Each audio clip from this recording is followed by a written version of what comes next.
Hello, everyone, and welcome to live show number 156, which is, in fact, our third-year anniversary, where we have successfully, if not in points of challenge, been consistent of showing up every week for 3 years, no matter where we have been as hosts. That includes places like Shanghai, Vancouver, Portland, Toronto, New York, Dallas, Arizona, Las Vegas, Phoenix, Australia. We have been around the world and then again, but we have been with you every week for at least 3 years. And I believe one of my esteemed and highly rated co-hosts, which makes it much, much better, Mr. Tim. What's going on, Lauren? Happy birthday. Happy birthday is right. I was just talking about all the challenges and fun that we have had to keep consistent over 3 years of like between Shanghai and Hawaii and all these weird places and weird time schedules and so forth and so on. You'll pardon me. I'm still sporting the quasi-vacation wannabe beard.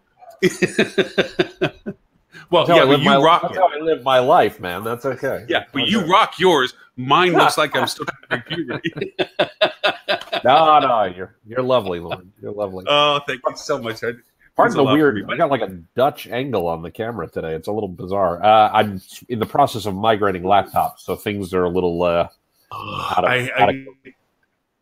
I dread the technology shift because you figure it's a time for cleaning things up and doing all the stuff you said you would do when you bought the laptop. Yeah. Only to go over, screw it, I just need it. Let's throw it on there and then. Pretty much that, yeah. Pretty much that. Oh, man. I'm so sorry these past couple of being on the show. Mr. Robert Cole, sir, how are you today? Well, I'm doing very well. Wow.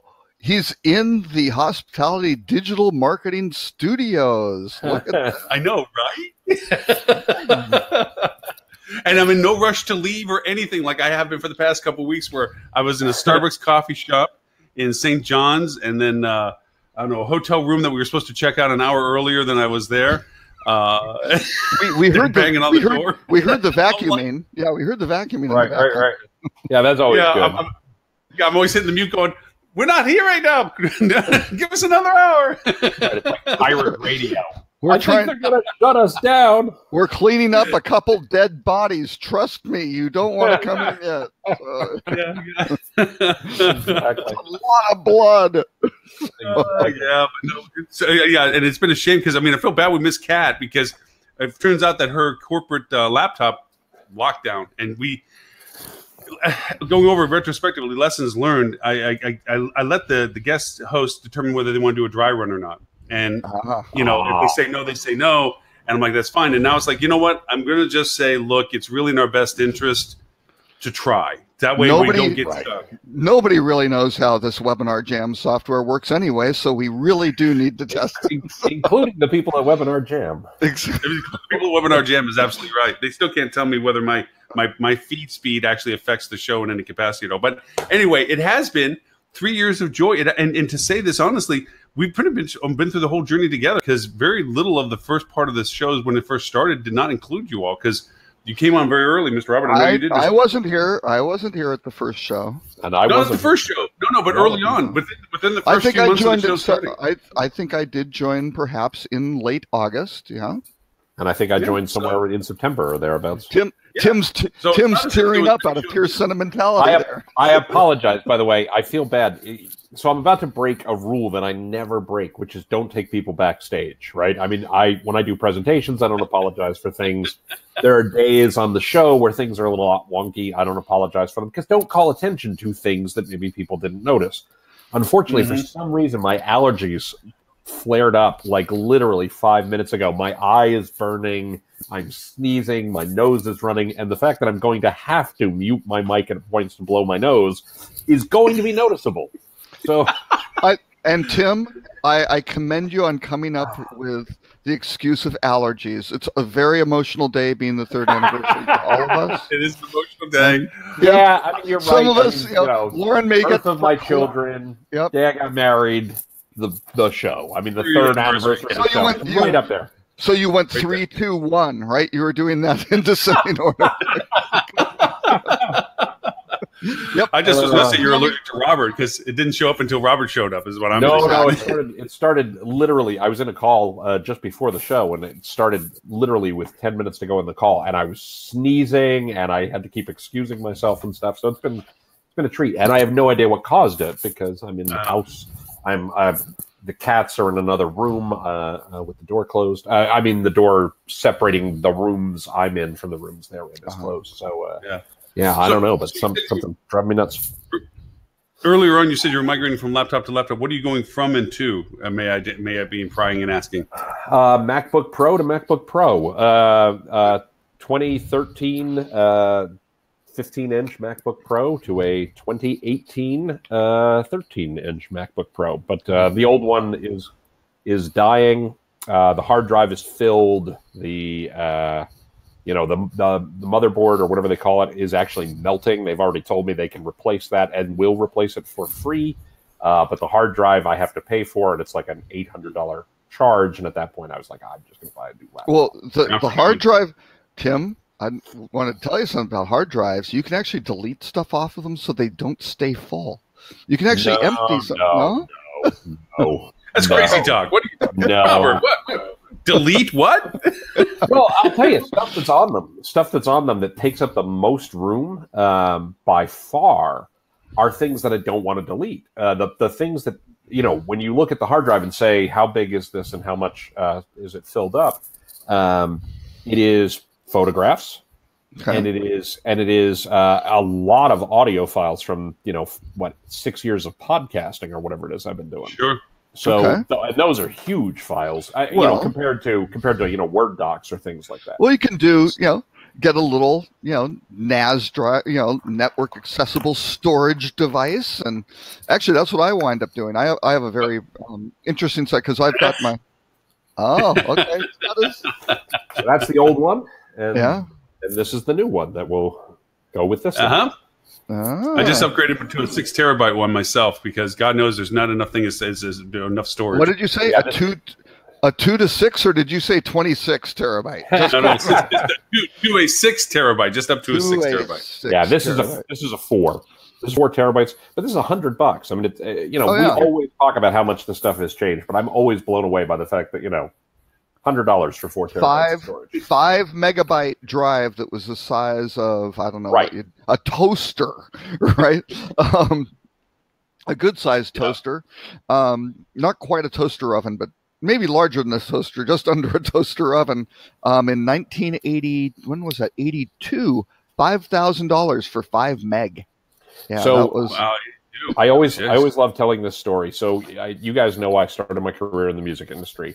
And a thing that was very hard to do when I started out in the late 80s was what was called sequencing an album, right? Which is the process of choosing what song follows which song on an album, right? And of course, this is all in the era of cassettes and vinyls and CDs. So everything's linear for the most part, right?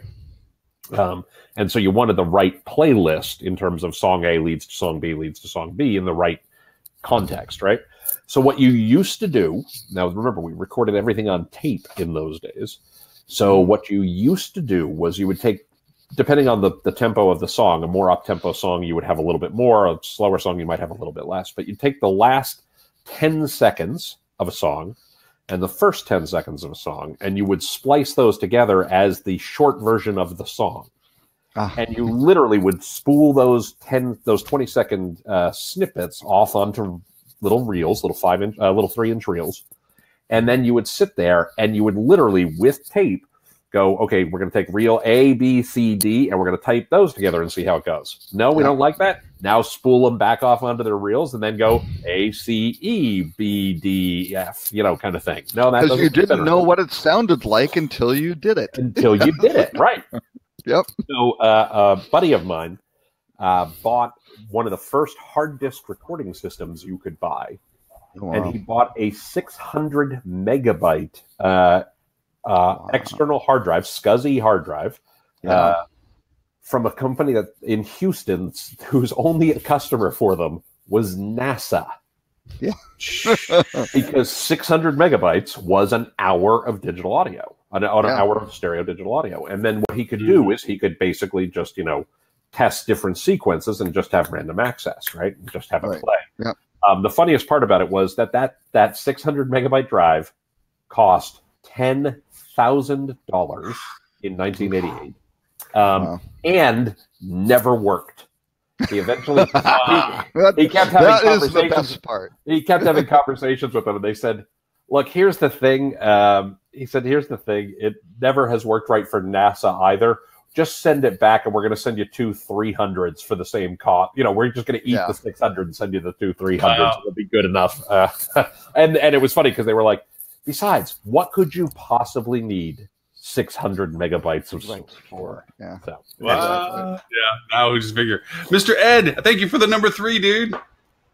Yeah, happy birthday. 3 is a magic number. 3 isn't it? Yeah. Oh, by the way, just go back to something real quick, Tim. You mentioned about the podcast. Did you see that Google's revamping their Google podcasting platform now? I have seen that.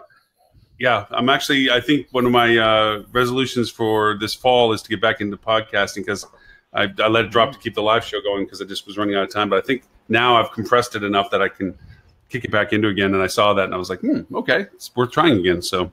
Well, I will tell you, I'd be very curious to see what they learn and what they've learned and if it works any better or the like. I can tell you, at least for my show, I've been doing my show for a long time. I forget how long, honestly, like 5 years or 6 years or something along those lines. Oh, stop it. You were cutting it on like a wax tube. Cylinder. The correct term is cylinder, by the way. Sorry, I wasn't around back then. No, I know.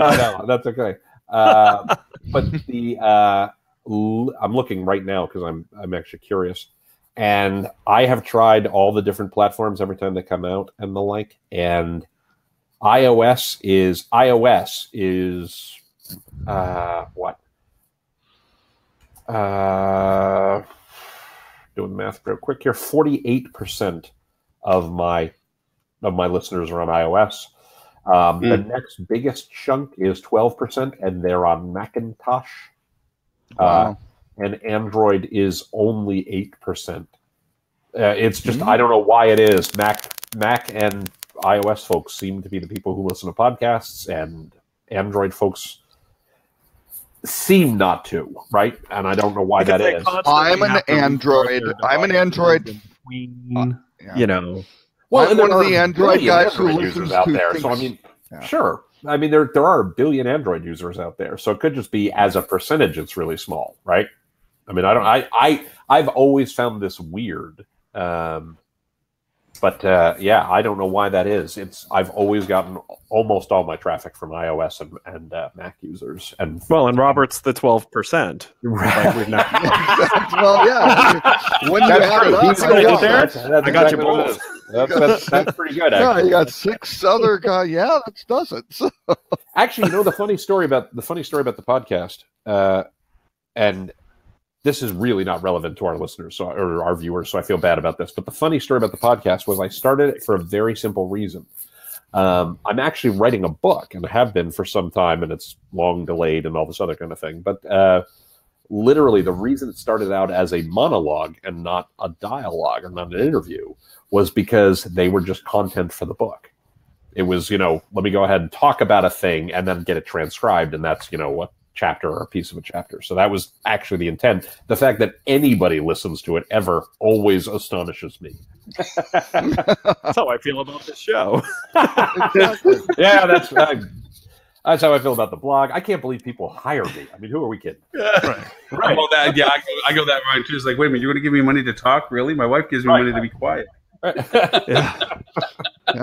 Let's see. I had someone reach out to me.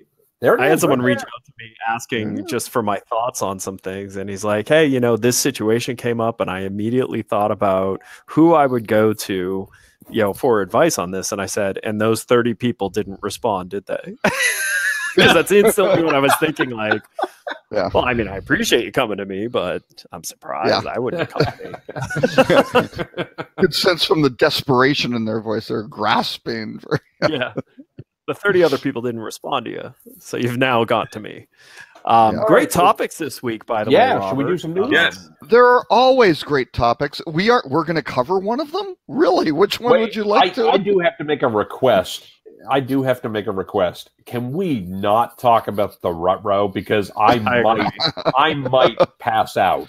Can we just skip the rut row? It's a whole thing about. This is the first week that I was super excited about all the other topics except for the rut row, where most weeks I'm excited to talk about the rut row. For our and everybody so you know what we're talking about.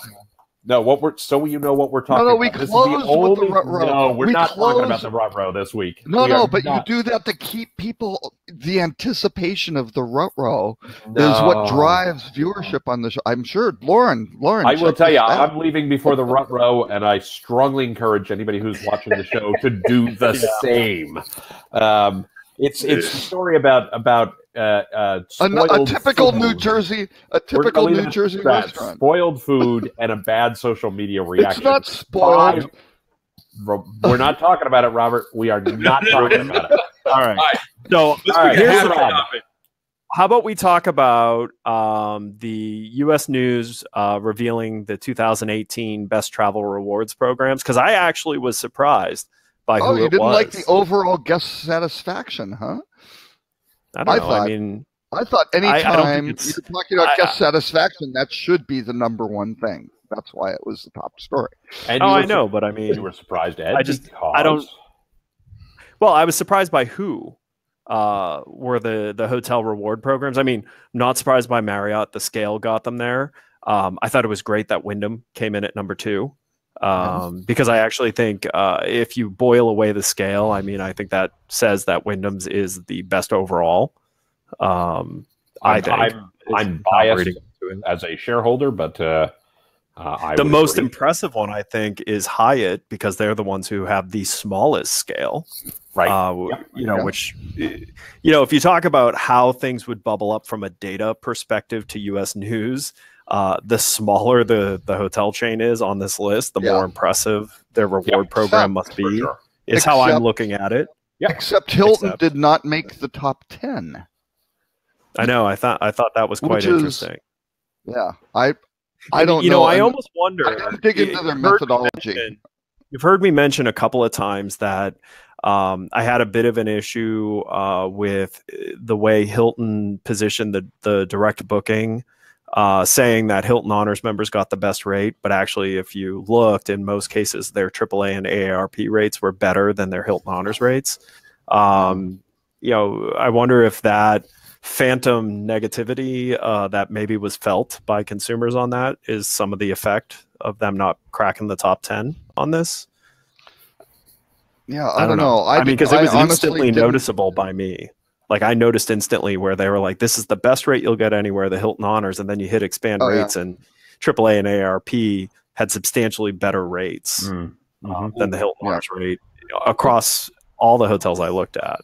The one question I have about this, though, is when you look at them, what's the gap between 1 and 11, right? Is it, number 1 got 10 points and number 11 got 9.91 points? Because I'm a Hilton Honors member. I've been a Hilton Honors member for a long time. I think it's a great program. I'm not saying it's the best program. I'm not saying it's a terrible, bad program. But it does what it's supposed to do. It's easy to understand. It's relatively painless to earn rewards. Right? You don't have to stay a million times to get the benefits. I do think Wyndham does an excellent job of making it very simple to earn rewards. Wyndham's is very, very, very simple. And I think Choice is really good at that, and I think La Quinta is really good at that. So I get why they're ranked so highly.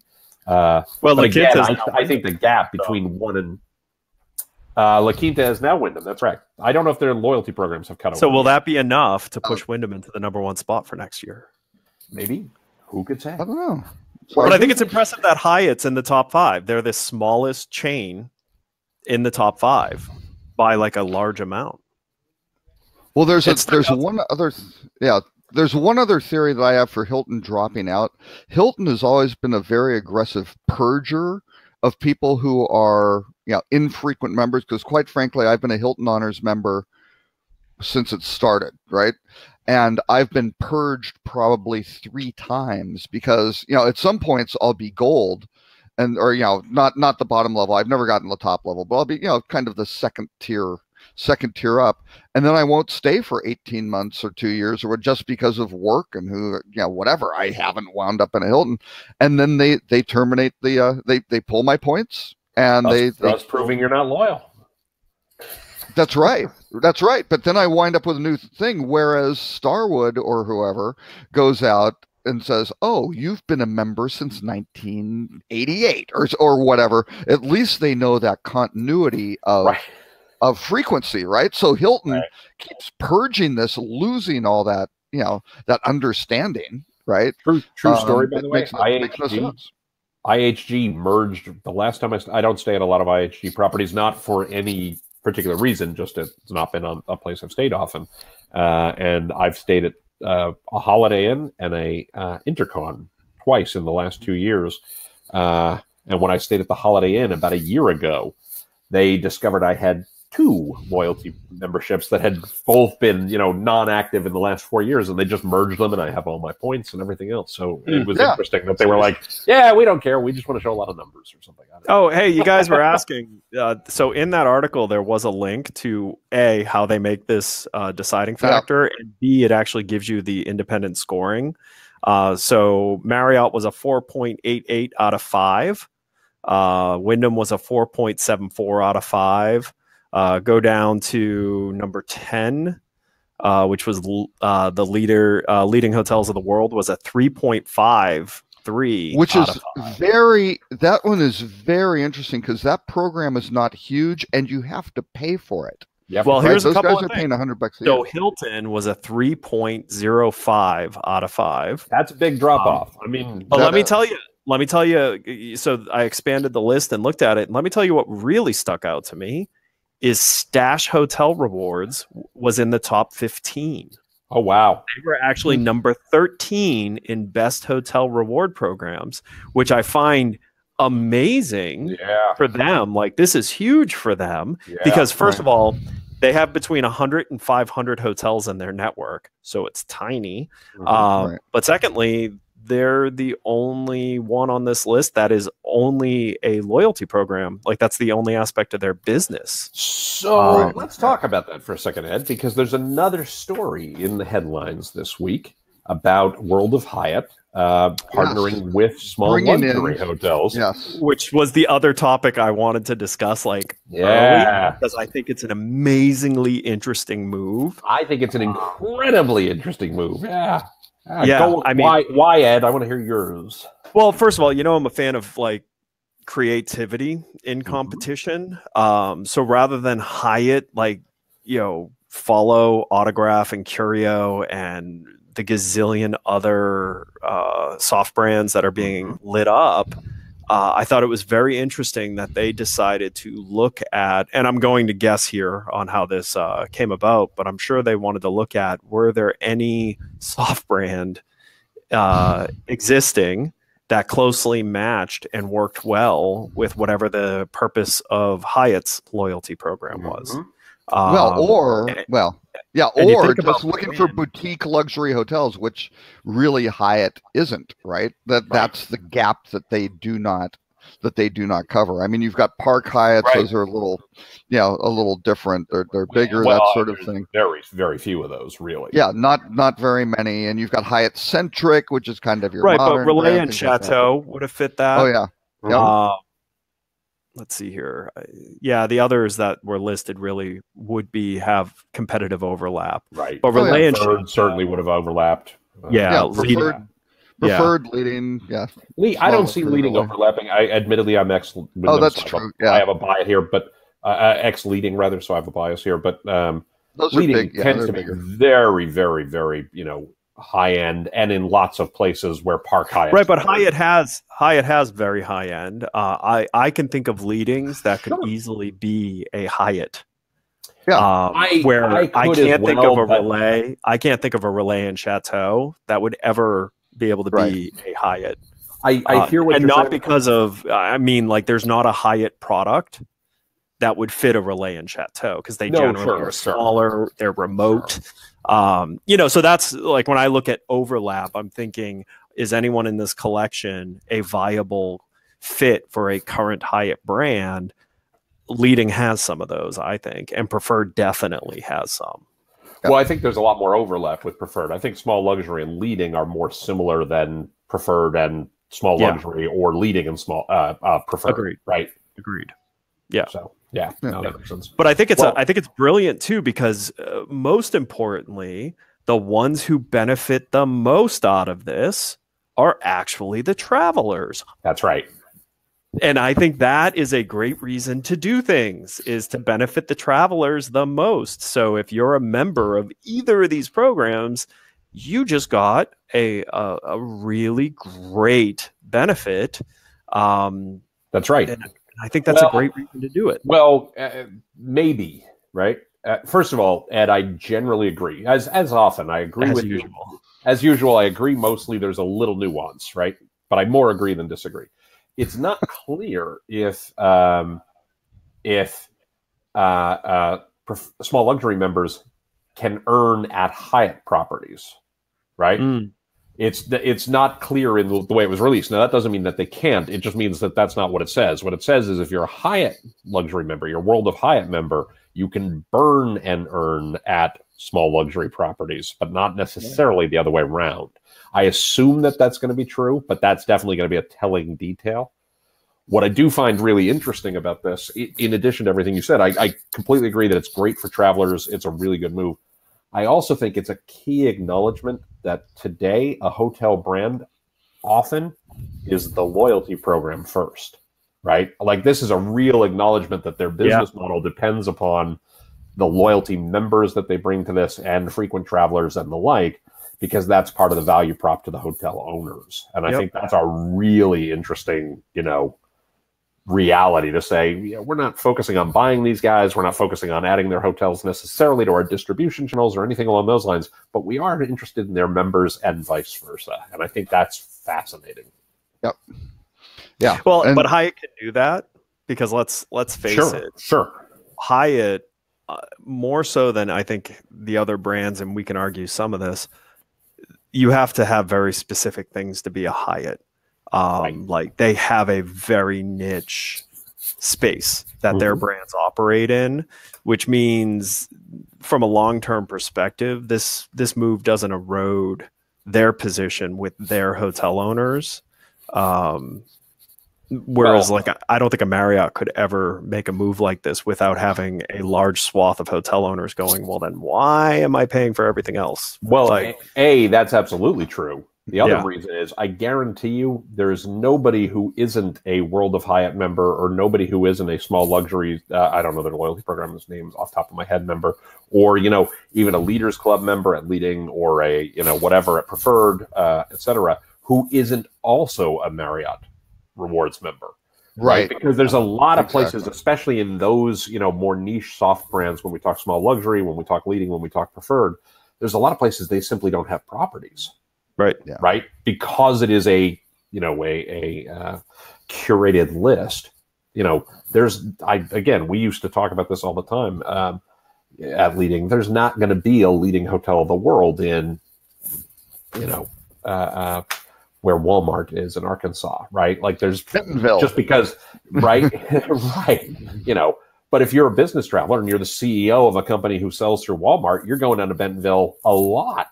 And you want to stay at nice properties, so you're going to stay at the best possible Marriott you can get there, or the best possible Hilton, or the best possible Wyndham, or the best possible Best Western, if that's all there is.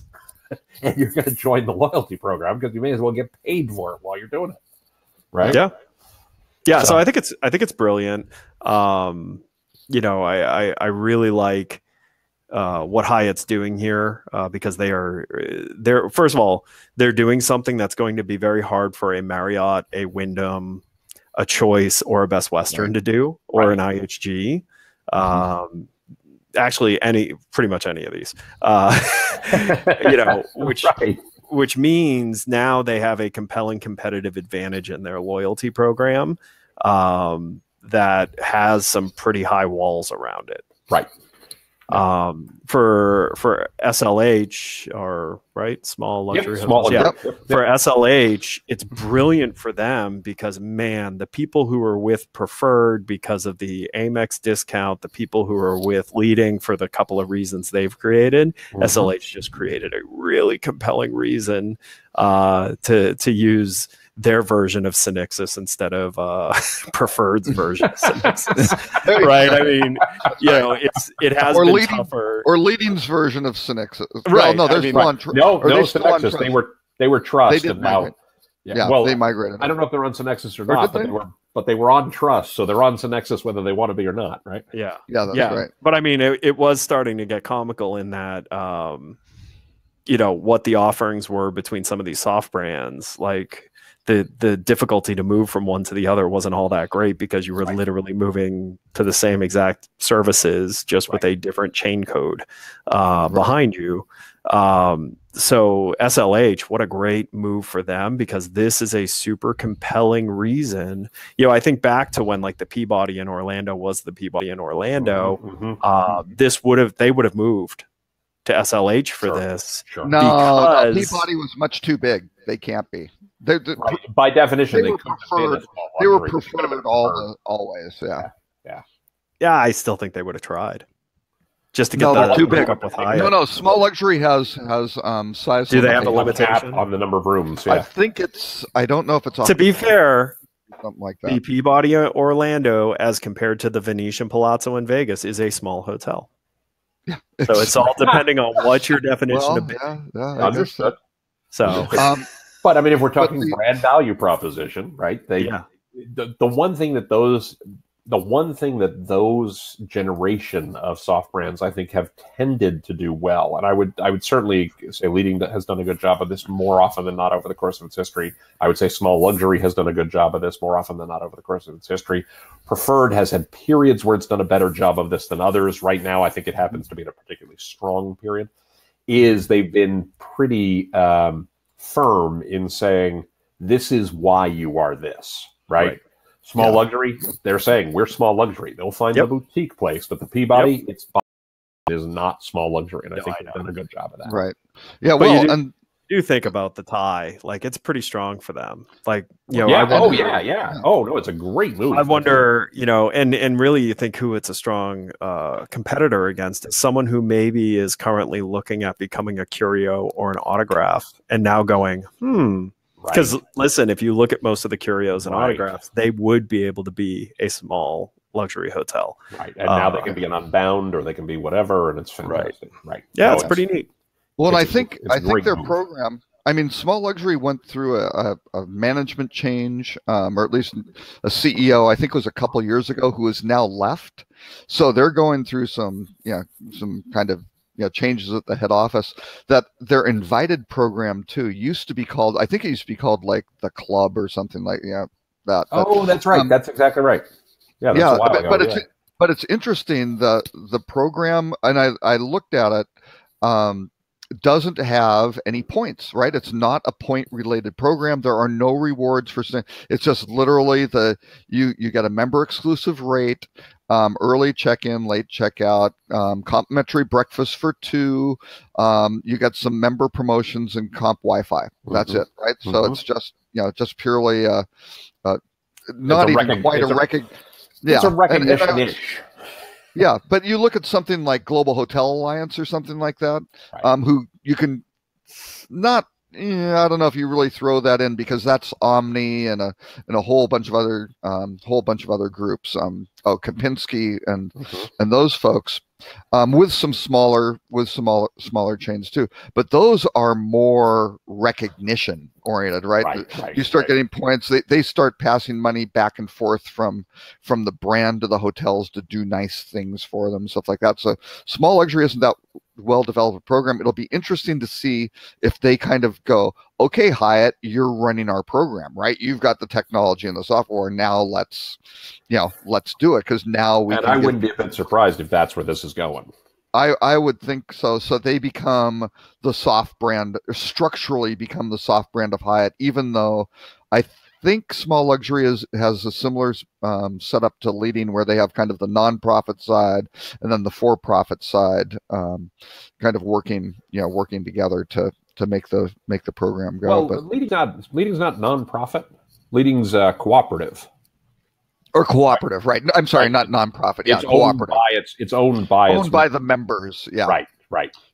Yeah. So, but they have the side that's kind of the membership side, and then the profitable side, right? That runs everything. So, I believe your good friend and mine, Ted Tang, might take issue to the profitable versus non-profitable. Well, not profitable. No, but they always had the Leading organization with that ran the hotels, and then they had the reservation services and the marketing things, and that was the for no. They're all independent properties and they were I'm talking about the Leading, the way the original business was structured in like 1936, I believe, was like it was an association. 1928, actually. 28. Oh, I'm sorry. Okay, so but way back then it was an association, which I thought was nonprofit, and then they built the reservation services and all of that stuff, which wound up supporting that, and that was the for-profit entity. But I don't know. Maybe that's too far ancient history. It's definitely changed from then. Okay. But the point being, I don't know. To Ed's point, and I think Ed, you're spot on, and Robert, I mean, your general point is correct. I don't think Small Luxury could easily be acquired by Hyatt, but they certainly could basically contract with Hyatt to run the service for them, which again is this acknowledgement of what is a hotel chain now? What is a hotel chain going to be, 2 years from now, 5 years from now, 10 years from now? And I think that's a really important point to be aware. I think this creates an interesting segue, which was Peter O'Connor's amazing, perfect segue. One other point on Hyatt, though. They also have the relationship they've had for probably 4 or 5 years is with MGM. Right, so they've got all the properties in Vegas. So they now have, if you're a World of Hyatt member, you've got this spectrum from these mega resort. Ed was mentioning the Venetian, Brand X to the MGM guys. You've got 40,000 rooms in Vegas now to pick from. Plus all of Hyatt, plus all of Small Luxury. That's a pretty interesting spectrum. I mean, that's pretty compelling. And why is it exciting that Hyatt's starting to kind of break out of the mold? Is this segue right into Peter O'Connor's Focus Wire article, Evolution warning our hotel owners in danger of becoming the new taxi drivers. That was you laugh at it, but actually I think this is the best positioning of that parallel that I have seen. Because so many people have tried to say that Airbnb is going to do to hotels what Uber did to taxis. No. I think what's more interesting here is the behavior of the brands potentially are the ones that are putting the hotel owners at most risk to going through what taxi owners went through with their medallions. Like I actually thought this was the best use of that. Of anyone who's tried to say how hotel owners could end up like taxi drivers. Well, and I thought the most damning part of the article by far, I thought the most damning part of the article was he had an embedded tweet from David Eisen from Hotel Intelligence, from Hotstats, right? Who said at the Alice Conference, best Alice Conference moment, moderator asks Marriott what hotel will look like 15 years from now. Marriott says, that's a little far out. Moderator, but you make me sign a 30-year franchise agreement. Yeah.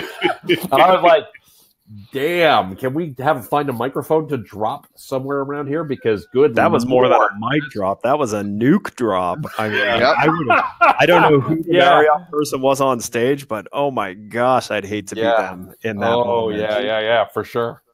Yep. I mean, it's a really compelling thing. We've talked many times on this show and privately about the consolidation that's likely to occur in the industry and the like as the value prop gets less and less defined among the different brands, right? Chains, I don't think chains are going to go away by any stretch. Nothing, by the way, nothing ever dies. Correct. Right. And, the formulation that I have said a couple of times that I need to find a pithier way to say it. Maybe Peter O'Connor has just done this, but the formulation that I've always said is, here's what's going to happen. Brands are going to die because of X and Y and Z. I don't mean brands are going to die. What I mean is precisely what happened to Starwood.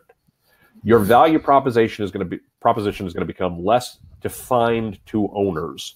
You're going to struggle to meet your numbers. The street is going to start giving you capital because you are not hitting your numbers, and then you're going to have to seek strategic options. And the reality is, we have. I will say this today. You look at the big six. You got Marriott, Hilton, Hyatt, Wyndham, Accor, Intercontinental are the six biggest chains in the industry, right? Mm-hmm. If 3 years from now, all six of those are still standing as independent entities, and there have been no mergers or acquisitions among those six, I will fall down dead. Shocked. Whoa! He had it shocked. We heard it here on the anniversary show. No, but here's the other side of it that I hadn't even really thought about, which was the owner's perspective on the direct booking spending. Right. And Peter really nails it here, which is really that the brands used owners' marketing dollars to market to the growth of the brand's loyalty program over marketing demand directly to the owners. Absolutely. So they use, and that is very similar to what taxi medallions were doing to taxi drivers. Like you had no control. But what I think is super interesting about that is I didn't even think about how owners felt about this direct booking battle. Oh yeah. Many don't like it. Many do. Many don't. Those discounts they are funding straight out of their margins for the benefit of the brand. Well, it's not even the discount; it's the cost of the marketing of this. Yes. If you really think about it, this is something that, again, I would, if I was a Marriott hotel owner, I'd be sitting here going, because there's an article that's constantly in my LinkedIn feed. And every time I see this article, I'm like, which is, it's quoting one of Marriott's people saying, the battle for the consumer is at an all-time high on who owns the consumer. And every time I see that article, I go, it should be the hotel that owns the consumer. Okay, so I agree. But this hits that same nerve in me, which is, whose customer is it?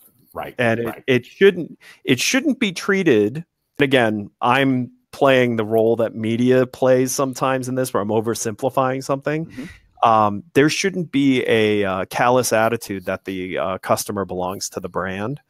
It should be a shared ownership between the brand and the hotel. And unfortunately, some brands have lost sight of that and have restricted their hotel owners from being able to nurture their relationship directly with the customer, because the customer touched a brand system at some point.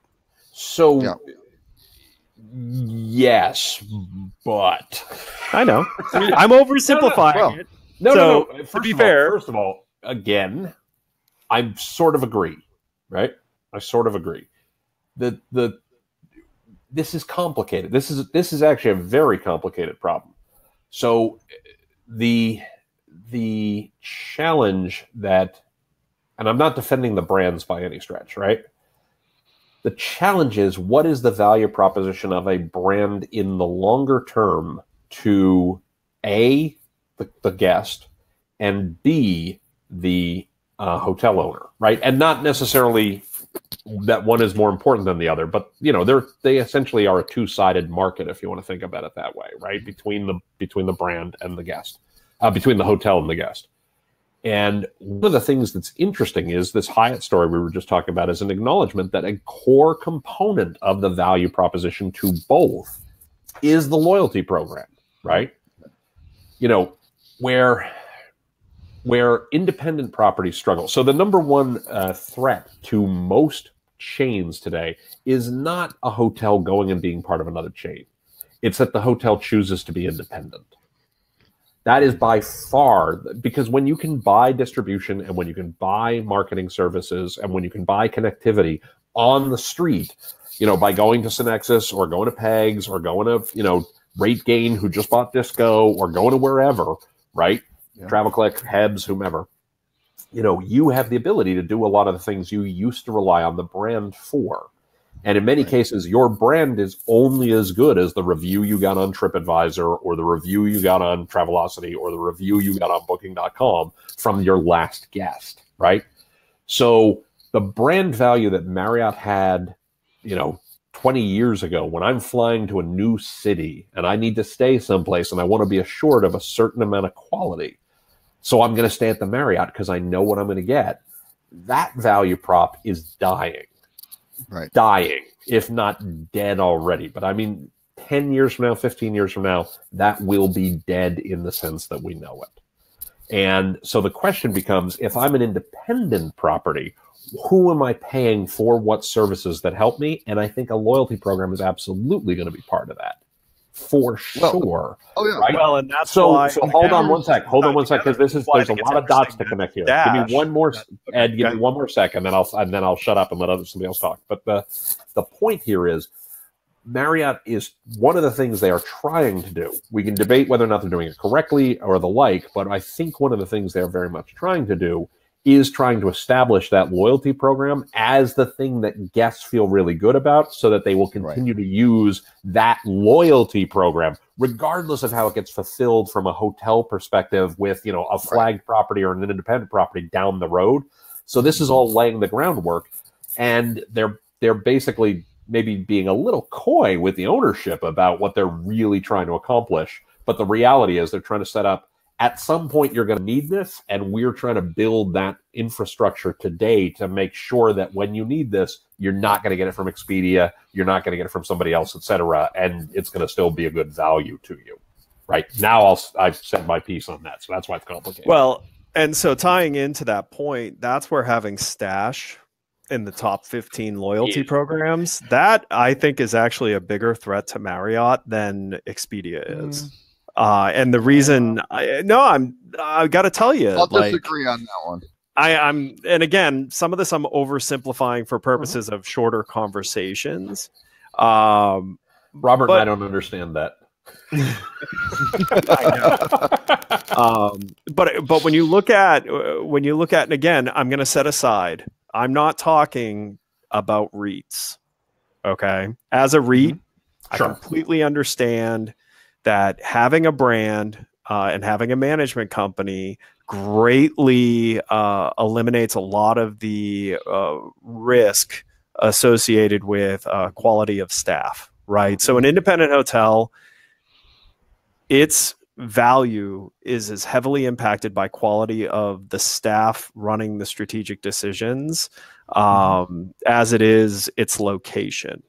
So as a REIT who's trying to manage a portfolio that will produce over an extended time frame with some consistency, you need to remove that MVP aspect of fluctuation, and I think brands give you that. Like you're going to have a better. They have historically given you that. I don't know that they will in the long run. Okay, but yes. Otherwise, I do agree with everything you said. But when I'm looking at someone, when I'm looking at a hotelier, which I do not consider REITs hoteliers, I consider a hotelier someone who owns and operates the business. Yep. And when you're faced with the sales pitch of becoming a brand, I think you have to look at the fact that when you become a Marriott, or when you become a Hilton, or when you become a Wyndham, you're going to lose some of the ability to pull your own levers, to drive your own demand to differing degrees across which one you pick. Yeah, sure. And you're doing that as a trade-off to the other things you get in return, where we just talked about the loyalty program being, if for no other reason, just the emotional reason that a owner would make this decision is, I feel like Marriott Rewards will give me the best, chance I could have of surviving, market shifts. Whatever the reason is, if that's one of the top reasons, I think a Stash existing in a top 15 and not being that much of a difference from a point shift away from the top 10, I think that's a bigger threat than channel sources of business. All right. Because first of all, if Marriott and Hilton think that their way of beating Expedia is to double down on value proposition, I'm going to give both of them like some sage advice here. Reduce the friction of booking you and discovering what your hotels have to offer. That will do far more for you than touting better discounts direct. Okay, like consumers have information at their fingertips. And there is a section of consumer that is driven purely on price. However, there is a large amount of consumers that are driven on value. The consumers they're all driven on value. They're all driven on Everybody value. is driven on value. I don't know. I mean, I know. No, they all are. No. The cheapest. No. These guys are not buying the cheapest hotel in the market because that's a shared bath. God knows what. 25% rating on Booking.com. What does differ is how they define value. Right. But price is always a component of how they define value. Yep. Right. But it is about value always. Right. So I look at people who decide to still book through Orbitz. Yep. Right. Orbitz used to be my favorite OTA. And it was because if you had multiple trips coming up over the next 6 months, their trip organization system was good. Freaking-tastic. It was valuable enough to me that I would break my own personal rules and I would book hotels from time to time through it because I was always booking my flight and my rental car through them. Sure. I look at the battle and I look at the investment in the consumer approach to this lowest rate guarantee based loyalty effort. And I think about, man, if you used some of that money to bring in outside people, outside of our industry, to look at your consumer journey and develop real fixes for some of the fundamental flaws in your consumer journey that don't exist on Expedia, that I think would net a larger movement than using discount as the leading reason to join your loyalty program. Discounts have nothing to do with loyalty. Correct. It's gamification. It's pricing. Loyalty is Tim with Apple. He just went from a MacBook Pro to a MacBook Pro because he loves Apple. And you can find a computer with, comparable specs and everything, right? Performance, all this stuff, and you could maybe save, I don't know, I'm not going to say 50%, but you can save 20%, 30%. You can save 20% for sure. Yeah. By the way, I fully acknowledge that I am a loyal customer of Apple products for a whole host of reasons. But it's not because you're getting a discount from them. No. Well, I always joke about, I see people with, I'm a guitar player, right? I see people with like Fender headstock tattoos. You know what I mean? Yeah. That's a loyal customer, right? When you mark your body with the logo, you are a loyal customer. Lauren, show them your Flip2 tattoo, your Flip2 tramp stamp. I put it in the special buttons for me. Right. So Ed, I completely agree. I utterly agree with you. What is also true, and by the way, almost my entire business is independent hotels, right? So I really agree. But the thing is, what's going to change is, I put Wyndham, and I admit I'm biased. My wife works at Wyndham. I'm a Wyndham shareholder, et cetera. I put Wyndham in a slightly different bucket. I put Choice in a slightly different bucket. I do too. Because I think economy is different and will be for a while, right? Because they're really the training ground for the hoteliers of the future in a lot of cases, right? Where they need the kinds of support that those brands provide. Yeah. If I'm choosing between opening so I was just at the Barclay Intercon in New York City. I had to be in New York City for a few days, and it was easier to just stay overnight than commute back and forth every day. So I stayed at the Barclay Intercontinental. The Barclay Intercontinental, right? Now, if I'm the owners of that property and I'm not a REIT, and I'm trying to decide between being the Barclay or the Intercontinental, today I would make a different decision than I would have made 20 years ago. Right. And they made that decision 20 years ago. Right. Because they were the Barclay and they became the Barclay Intercontinental. So. Right, exactly.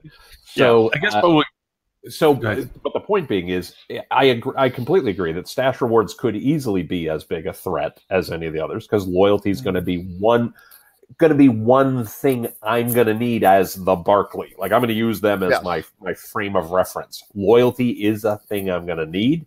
Could Stash rewards be, or something that looks a lot like Stash rewards, be the thing that provides that component of what I will need? Maybe, sure, absolutely. Well, and I'm more talking about against the Autograph and Curio.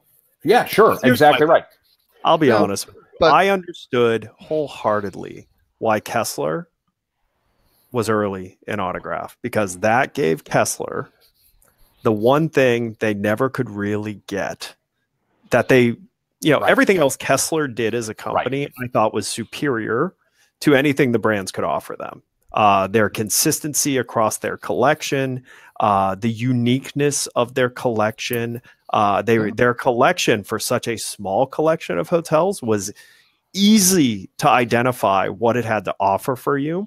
And they were fantastic at marketing. So one thing that always held them back was they could not get to the next level of growth without a strong loyalty program, which made the move they made to Autograph like a no-brainer, right? And a lot of people don't know are the future, right? That's more. Well, you're either something to everyone or you're a niche. Like, that's what we've talked about. To weather this change in economy, you're Amazon or boutique, and so Marriott's taking a swing to be Amazon. Well, I think, that's fair. That's fair. That's very fair. Yeah. I'm going to put Robert on the spot for 1 second. Because, Robert, you are our resident historian, right? Well, you lived it. I mean, you're there. Right, exactly. Not sort of walking, you were taking pictures. Exactly. Just in stone, something. Carving into stone the picture. What's the name of the pharaoh again? Hey, was it Ptolemy or was it Ptolemy? You really haven't checked somebody to be pet friendly, because those Egyptians love traveling with their cats. You have not checked someone into a hotel unless you've taken the little slip of paper off of the rack and turned it around to be from vacant to occupied, and posted their first thing on an NCR 4200 where it makes a lot of sound to make sure you do that. So here's my question for you. Spin the ledger book and give them the graphite pencil. Their credit card slip in the bucket, right? There's a little bucket. Well, okay. All right. So what brand, well-known brand, right, that we all have talked about, we all know about, been around for a long time. What is the most challenged brand in the marketplace right now? Legacy brand. Oh, legacy brand? I would say like Sheraton or something. That's the one. Yeah. Got it in one, right? Yeah. And why?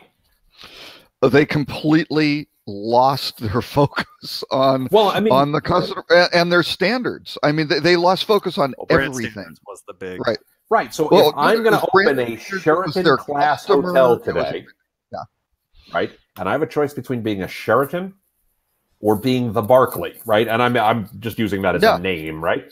Right. Which am I going to choose? Yeah, you're easily in the Barclay, and that's why Starwood wound up getting sold. Right. That's right. 60% of their inventory were in Westons and Sheratons, and they were focusing all of their attention on W's and and whatever, St. Regis and stuff like that. They were completely neglected brands. And when Marriott went and paid $12 billion for that group, my understanding from the folks I was working with who were really looking at the valuations, they were coming up with over 40%, someone a little bit higher, but 45% of the value of that was Starwood preferred guest. Right. They wanted those travelers, right? Let me ask you a question. how much would Marriott have had to pay if Sheraton hadn't been included? Oh yeah, exactly. Or 4 points. Or 4 points. Or, right. Yeah. Oh yeah. So yeah. I mean, that's the problem. Yeah, that's the problem right there. Sheraton used to stand for something, and the minute it wasn't clear what it was, they're doomed. You cannot survive today without being that. So that's where, Ed, you're absolutely right. But look at the acquisitions in the past, though, of particularly Expedia, because what did they do in the late '90s? They went out and they got Travelscape, and they got early 2000s Hotel Reservations Network, right, through those projects. So there they kind of bought business model on the supply side, right? But after that, it was roll up demand. Right, we've got to get eyeballs from all these. Here's Orbitz, here's Travel, all these guys who have traffic booking, and like Ed said, managing their. Hey, he books his air there because it was the best. They had the ITA engine that they were executing pretty well. That was the birth of that company. Yeah, and what were they doing? Not converting and monetizing the hotels well at all, and they got killed. To chime in on a more historical point of it, going back to the original core brand and the brand value, and going a little bit back, it used to be the Roadside Holiday Inn there's two major components of brand recognition: was consistency and recourse. You knew what you were going to get, and you knew that if you didn't get it, you had a way of getting it because it was a large organization. That's now been replaced with. Right. Now from the hotel side of things, it was brand brought business. If I was a brand, it brought me business. Brand recognition brought me business that I would not have gotten because of the unknown entity of my product to those who were driving by. That has been diluted, as we all know, through the current technologies and so forth. We are able to find out what an independent hotel is, and they do have their own recognition. So right. The consumer journey has completely changed to where it is no longer a crapshoot to stay at a hotel that you know nothing about, because you can go find out all sorts of things. And what other people even think about and everything else. So the value proposition now in place to that is being able to bring business as a brand is loyalty-based and value-based. Is that so there's the battle you talk about, who owns the guest in their mind's eye. You haven't had a chance to talk much, so I apologize for jumping in, but I want to say one thing, and then I want you to go back to what you were saying. I still do think, your brand value proposition is to some degree around a certain degree of consistency, as long as it's clearly defined. And I want to be really clear on what I mean by that. Citizen M is a known quantity, right? They're very consistent in terms of the brand experience. They're very focused on delivering that brand experience, and it is a differentiated experience. And that's really a key point that I think you can still be a chain and you can still achieve some scale and the like. So it's not that there will be no big chains. No. It's that you can't be a generic big chain. Right. And Yotel does the same thing. Yotel does identity. Your brand has to have an identity. And to that end, Robert, I would love to, whether it be we make it an article or we make it a show, if you could regather all of the mission statements of the brands that we had. Remember that show that you had the mission statements and we couldn't guess shit from Shinola? If we could put that together, it'd be kind of fun because I'll make a quiz out of it and I'll post it. I did. Oh no, I did a quiz. That was a couple years ago. Let's post that. Let's get that up there again. Oh no, it was depressing. I mean, I know it was depressing. The people reading the blog, were people who were in the industry. Not here to be depressing. They were in the industry and they couldn't do it because they are so bad. It was Barry really Sternlicht tells this story. This is classic. When they came out with Heavenly Bed, right? Barry Sternlicht has told this story for years about they did a study where they showed people the inside of the hotel rooms and they asked them to identify the brand they were in, right? Right. Yep. And the answers were worse than random chance. Right. Absolutely. Yep. Okay, but here's the kicker. They'd done the study with Starwood employees. Yeah. Right. It wasn't even that consumers couldn't tell the difference. Oh yeah. People work for the company couldn't tell the difference. I did a presentation at a high tech. This was 2014-ish, and I had all the hotel websites, and I went through and basically neutralized the colors, right? Because red was kind of Marriott and blue was you neutralize the colors, you remove the brand names, right? That was it, or any logos. Nobody in the room, and they were all in a city, right? The same city, right? So it wasn't anything like that. Which ones are these? less Do you still have than it around? chance. I would love to post it because I think it goes back to the point we're making about this. But to finish what I was thinking about, what's really now the differentiator is what kind of business can the brand, with its rewards and membership program and so forth, offer the hotel owner group to make them choose their brand compared to doing something, as you mentioned, going independent or something. That's the real value proposition next generation that brands. And Peter, maybe, so where I was kind of going, that kind of led us through this series of really good conversations, was rather than, because what triggered this all for me was the amount of spending from the and I'm going off of Peter O'Connor's point here. But the amount of spending out of a hotel's contribution to the marketing that was spent in an area that really was more beneficial to the brand than it was to their hotels. And I'm going to say, even long term, I disagree that membership gathered by offering the lowest rate. Oh, sure. No, I agree with that. Is not at all beneficial to the hotels versus membership earned through better consumer experience. I agree with that. I look at this and I say, should Marriott and Hilton stop trying to be the Best Buy versus Circuit City, and should one of them start figuring out how to be an Amazon? Well, I think Marriott is, and I'll explain why. Because I think you're right. I have one problem with Peter O'Connor's formulations generally, right? And I like Peter. I've known Peter for a long time. He's a smart guy. He's a very capable guy, right? I do have one issue with Peter, right? And by the way, I have the same issue with the brands. I think the brands are falling into a trap, right? Everybody positions this as the brands versus the OTAs, and they talk about how many heads in beds you put. Right. As opposed to all the other things that brands do. Well, this is where I was leading. The training that Marriott provides. The training, the service standards, the access to financing, the volume purchasing. I mean, all these other things have a value that I think the brands are being stupid about not, banging that drum more. Well, I wouldn't say that they're being stupid. I think the problem. I think they're absolutely being stupid. They're turning this into a binary debate of no, we can bring you more business than the OTAs, right? And when they can't, they're automatically wrong. Instead of saying, let's talk about the entire value proposition of which the business we can bring you from the OTAs is one of those things. Yep. Right. Yeah. Because that's But I mean, Peter's actually, let me make one point on where Peter's. I think the brands went wrong in this battle for direct bookings was they focused on the channel with the best cost. That was it. Right. Like they were all book direct and save. Right. Like, my gosh, guys, gosh. Right. That may be the reason you get someone the first time, right? Right. They're going to try you, but I'm going to say they would have been better served to take a more incremental approach to fixing this competitive landscape. That's right. Which is having a better consumer journey, making it easier for me to understand why I should stay at brand hotel A in this city, and I'm better off booking it direct for whatever reason that is. And they've done some small stuff on that. Like I think Hilton's app is an amazing set of tool sets that they've created to actually make it worthwhile to have Hilton's app on my phone. Absolutely. Which then means they stand a better chance of getting me to book through the app than, me going to Google and stuff. But I will say, and again, Monday morning quarterback, right?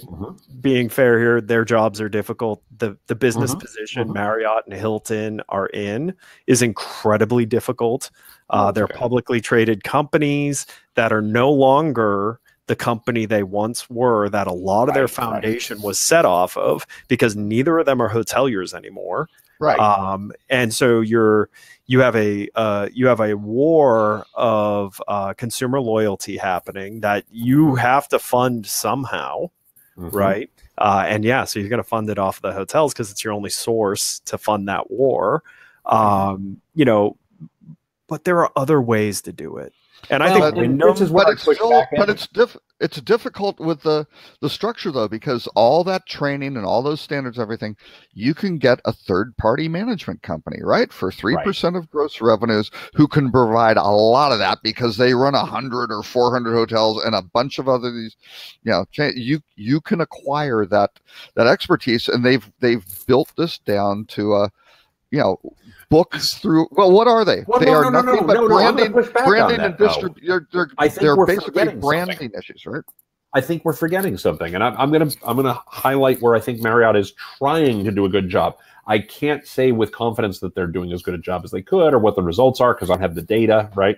Mm-hmm. But there's two things I would point to: Content Studio and moments.marriott.com, which is where they're starting to focus on experiences and selling the destination first. Right. Yep. Yeah. Content Studio has had its budget cut, and they've lost a lot of their top people. It was a great thought. I don't think they saw the ROI, and they're killing. Well, because they had to go to the street at the end of the quarter and say what was going on there. But I think they have made some efforts to try to do this. Ed, I agree with you that they should be doing more. I think that they are somewhat limited by their capital structure in those cases. But I do think that to say that they haven't done it, I think misses, some larger realities from that perspective, right? There was a great article. Actually, I want to constantly say I'm picking on them. Sure. But honestly, they're doing a fairly good job considering. Like the fact that Marriott hasn't completely fallen apart as a company is because they have been trying lots of different things and have had some great successes. And honestly, there are some things they do far better than a lot of the options that are available. Right. And there's two things I want to say that I want to point people to that I think are really worth knowing.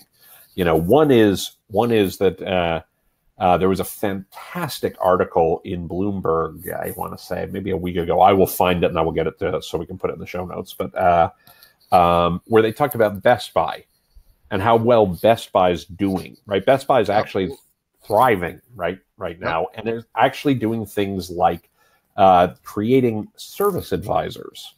This is not Geek Squad. These are people who actually go into your home and will help you figure out, wow, you bought all this technology. How do we connect it better? And even if there's no sale, how do we think about how you use tech in your life to make you more effective at whatever it is you're trying to do, whether it's entertainment or business? Thus, you'll buy more stuff from Best Buy down the road, right? So they're focusing on the service experience. Right. And it's something they can do that Amazon can't. Right. And they had excellent data capture on all of the transactions. They had rewards set up that had a lifetime on them, where the reward would disappear if you weren't back in a Best Buy or buying something online and like that. And they weren't huge rewards like a hotel. It was little things like it's $5 off, it's $10 off, it's whatever. Every time you buy it was a very smart program. They sell things like Kindles, and they've said we don't care that you buy a Kindle, we care where you buy the Kindle. Right. Exactly. And luckily they were able to win the value war against Circuit City prior to having to shift to the service war with Amazon. Because had they not extinguished Circuit City before Amazon started to come up and really encroach, Circuit City was better suited to survive against Amazon than Best Buy was. Best Buy won by the zero commission employee battle, and the cheap and bright versus the experience, service, and Circuit City. I mean, if you remember shopping at a Circuit City, those sales reps knew everything about every product, and you could truly go in and learn. And Best Buy turned it into, well, they're just trying to sell you something to screw you. And so Circuit City stupidly got rid of commissioned employees and went to the big box kind of useless experience. Like, because if you go into a Best Buy during the phase that battle was happening, going into a Best Buy, the best you'd get is the kid would read the card that you could read. And you really got no help.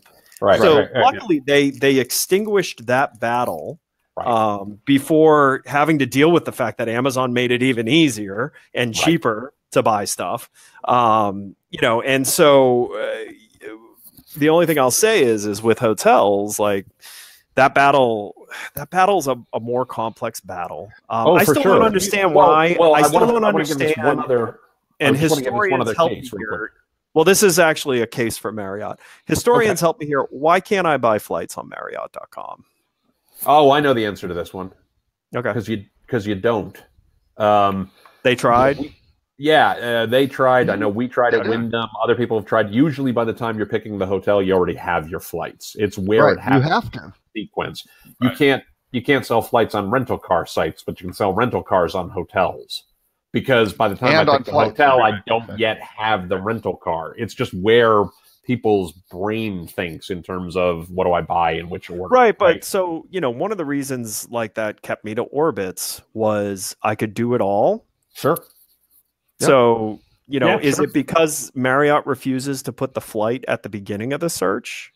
Is that what you're saying? Yeah, well, and they can't because they're beholden to however many hotel owners they're beholden to, right? Well, you'd have to promote, come here to get flights, don't come here to get hotels. You'd have to take all the marketing dollars and teach people when I think flights, come here for flights. Being the guy that provided the technology, money on flights. That provided the technology to Marriott to be able to do that. What their big issue. And consulted them on some other things following that. Their big issue was the customer service end of it, of having to deal with flights, which yielded zero revenue and was an outrageous time sink. Right. When my only question is like, because I look at the consumer who, you know, when you think about going to a city you've never been before, right? Right. The first thing you do is educate yourself on how to get there. Right. Yeah. So how do I get there? Then you look at what are my options internally, and then what can I do? Right. You have to know the price. You need to know the price of the airfare because of the dynamic pricing of it. Well, I think that's the how to get there. $200 around. I do argue you're skipping an important step of the customer journey. By the way, do I even want to go in the first place? I'm thinking there's seven. Because I think quite honestly, I think a lot of people, when they're first starting travel search, have an idea of options, right? Depends. You know, generally, yeah. Because the only thing I look at is what the only travel journey I have a hard time with myself when I'm looking to travel is when I don't care where we're going to go. I know just some fundamental things I want, and for some reason, it's impossible to search that way. I want somewhere that's cooler than Orlando, right? Temperature-wise, that has some form of entertainment to offer in August. That is actually where people start their journey, though. It's you know. No, I know. Do I want skiing or do I want the beach? Right? Do I want entertainment or do I want whatever? Or what is the set of those that I want? And but when I'm looking at the battle against the OTAs, Marriott's moments, that could be a thing they could actually do a good job of. Right. So, but when I look at the battle of the OTAs, if you're truly trying to go toe to toe with the OTAs, I think you need to understand, okay, so the consumer that they're answering is the consumer that already has a general idea of the options that they're willing to consider from a destination perspective. Because otherwise, you don't see Expedia in their consumer journey. There isn't a lot of real estate given to discover where you would want to go. Tell us what you're looking for in a trip. It's literally, what is the city? Right. And do you want Expedia has tested that. Expedia's tested that, and they've done great advertising programs. They write beautiful content. Expedia writes really good content. But they have not been able to figure out how to connect the dots from the inspiration to the research to the planning to the validation of. And part of the reason for the right choice to the booking. The time gap. Yeah. So the time gap between I'm ready to travel and I'm open to what I'm going to do to I'm booking travel varies so much. And in some cases can actually start as a 3-minute interaction that doesn't turn into actual planning for months. So you're at Absolutely. one point doing something because you have time and you're like, well, what would I like to do on my next trip? And you have like a 3-minute interaction that plants the seed, and then you're not touching that until you're closer to when you want to plan it. And that could be a while. So understanding how, first of all, the seed of inspiration can sit for over a year. And I can tell you that just from our own it could be a lifetime. It could be it can be decades. A once in a lifetime trip, right? The aspirational trip, right? Yep. Well, so that's why it's difficult to do that at, like, for Expedia to do that at scale, is tie that together, is identifying, like, is this Lauren starting because he's bored one day and down in the dumps, so he wants to think about his retirement trip that he's going to take, which isn't going to happen for another 10 years. Right. But that interaction could set the standard of what that trip becomes. That's really hard to tell the difference between that and me going, oh, I'm going to go up to UNC in September to watch UCF play there. What do I want to do around it? Well, okay. Ironically, the answer, just if you were curious, is I'm renting an RV and we're going to RV up. Oh, wow. He's bringing his own hotel. Yes, wow. Exactly. Before I forget this, but I think brilliant brain fart that I have. I've been thinking about this loyalty thing about brand versus brilliant brain fart.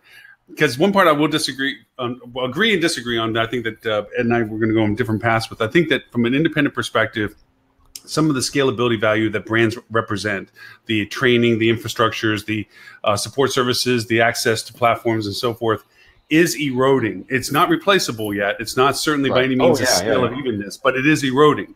And there is solutions and internalizations that can independently be taken, so you're not having to put such a chunk of money towards a brand to give you those value propositions.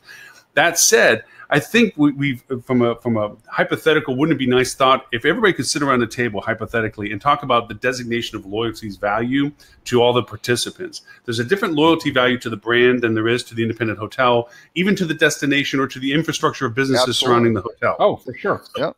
If there was a way to collaborate on the redemption value compensation relationship thing, to say that as a hotelier, if you come back to my hotel a second time because of me being where I am for what I'm offering related to the brand, that's a value proposition I'm willing to reward at X value. Not just a bottle of water that has to be standardized, but something that says, wow, you know, you came back to my hotel in Podunk, whatever, or wherever resort, and I'm going to give you a value to it. Compared to a brand that this is one of thousands that because you're staying within the infrastructure of the brand, we're going to give you a level of reward that isn't so maybe value grandiose, but value proposition incremental, where it says now if you go to any of other brands, there's a value that goes with you. So in other words, we always do this all or nothing acquisition value, that it's an all or nothing thing. Who owns that guest? What are we giving at the point of redemption in its entirety that represents all the value proposition of everybody? And it's not. It should be flexed, even to the point that the destination market should have some value proposition that says you came back to our market. And the restaurant that you visited or whatever. So ironically, just real quick, because we've been learning a lot about the DMO space. Do you know who the worst players are in most DMOs markets? It's the branded franchised hotels. Oh, yeah, sure. Because their brand won't allow them to dedicate much budget to the DMO. So if you actually look at and you can actually see it by creativity of DMO. Some of the most creative DMOs are in heavily independent hotel or small brand. So the more Wyndham type brands. Because actually I think Wyndham is closer to this. I don't know. I don't know the answer to that. I can tell you the Wyndham's brands. I think because those hotels are propped up more as small business owners that actually can control a lot of the outcome of their success versus a Marriott or a Hilton. They don't want you doing anything. Well, They really don't. They want you using field marketing. They want you using the brand's agency. They want you doing all that. They don't want you spending $1 outside of Marriott. Well, I think it's also an acknowledgement. I mean, for instance, there are 2,000 Super 8s, or there were the last time I knew the numbers, right? And realistically, there's only so much the brand can do at a local level for those 2,000 hotel owners. And it really is roughly 2,000 owners for 2,000 properties. I mean, it might be 1,800 or 1,500. Right, it's pretty close. But it's pretty close to a one-to-one relationship. And so I think it's just an acknowledgement from a scale perspective that they cannot address those local concerns. So have at it. Well, they can't cost effectively do it. Correct, correct. Exactly. And this gets to the point I was making a moment ago with, Marriott Moments and where people can participate in the value prop. And absolutely, it's funny. This was the actual point of the column I wrote for Hotel News Now of like 3 weeks ago, was to your point about it might be something that's a once in a lifetime trip. It might be something that's aspirational. It might be something that's a year from now. That absolutely should come from the local property. That absolutely should come from the people who know the market best, and absolutely should be built around telling a story that's so far forward in the funnel that, it's going to be very tough to measure the ROI. But I can tell you from years of experience doing this, that when you do it, your business goes up in the longer run. It absolutely does, right? Yep. And you outpace your competition. Yep. Is it easy to say we created this piece of content that talked about this thing and it resulted in this many bookings down the road? No. Very, very hard to do. I would argue it might be impossible to do. But can you say we invest and we continually invest in this to make, to address the parts of the journey that nobody else is addressing, and it comes back to you in revenue in the longer term? For sure. Yeah. And that's something that the brand should be doing a better job of. They should, but the P&L of the brands has basically gotten broken down to don't do performance marketing. Add hotels. Right. Period. Right. That's sure. Right. To get add rooms.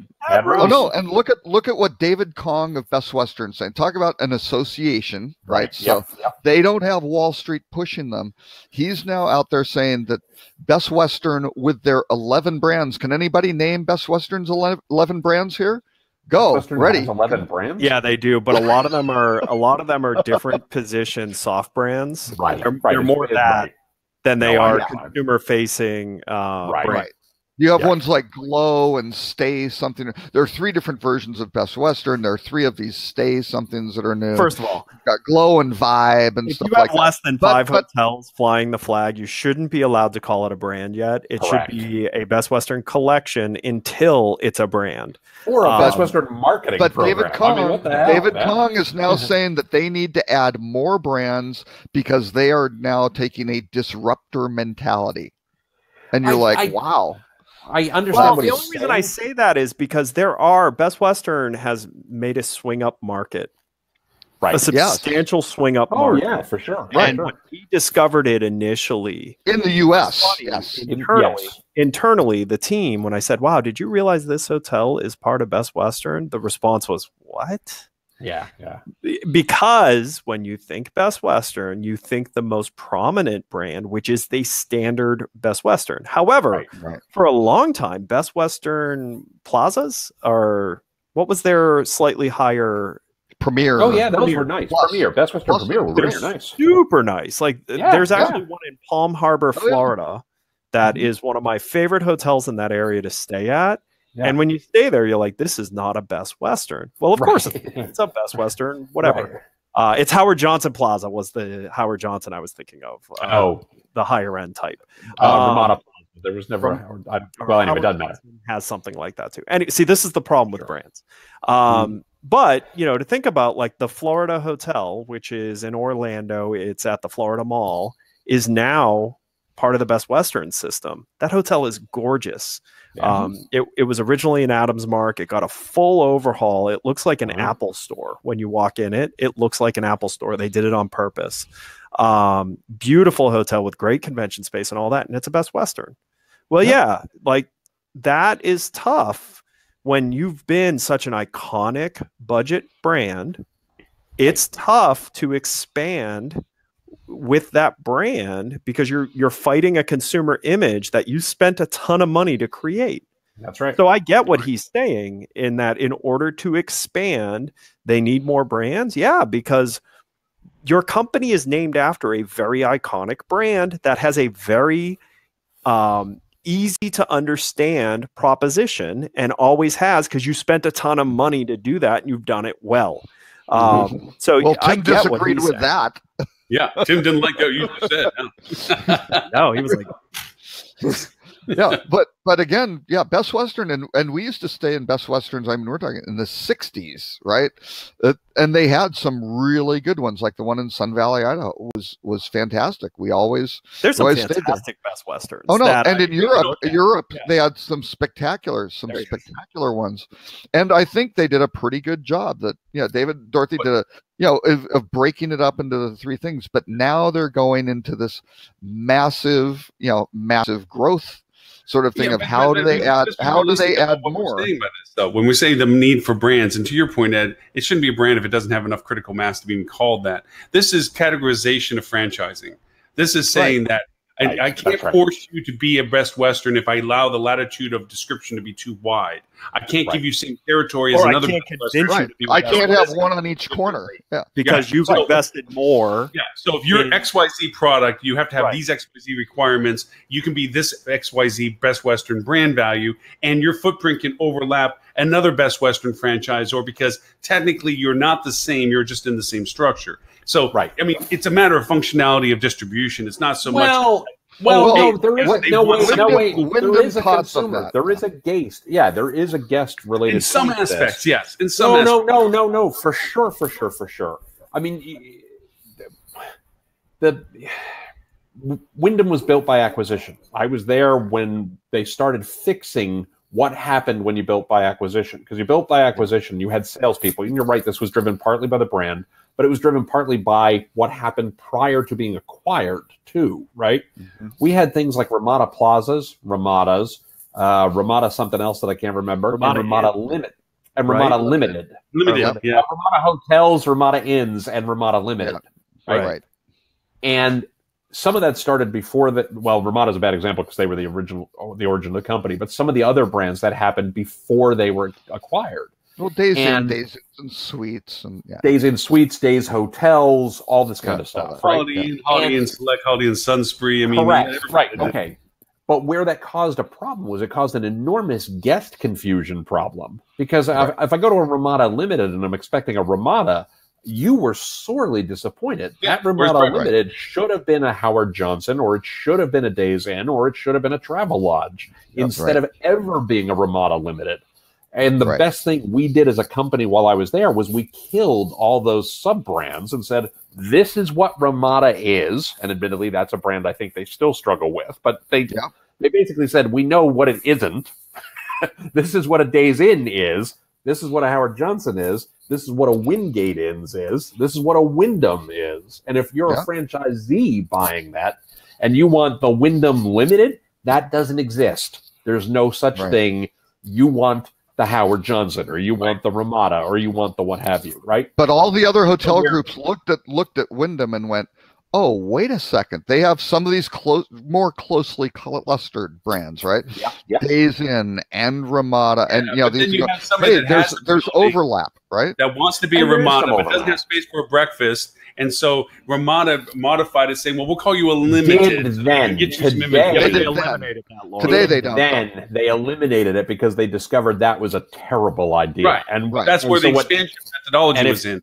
Right. And if David is doing that, that's going to be a disaster for them. If they're doing it because well, these properties are truly distinct, and so we're going to we're going to put these into a separate category, that's completely fine.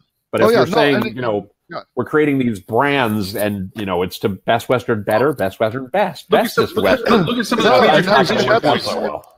major transition points on demands.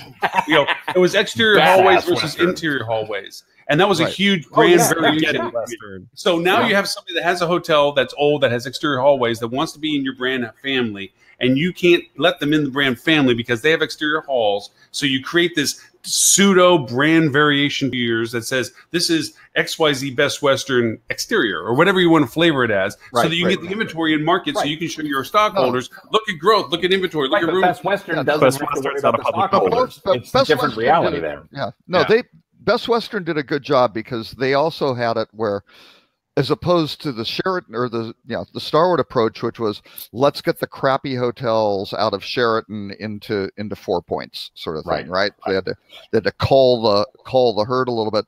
They kind of said we're keeping Best Western, right? But now we have these things to go up. So you guys can go up. If you do these things, we can get you into another group. You enhance the hotel, you do better service. You're going to get an better ADR.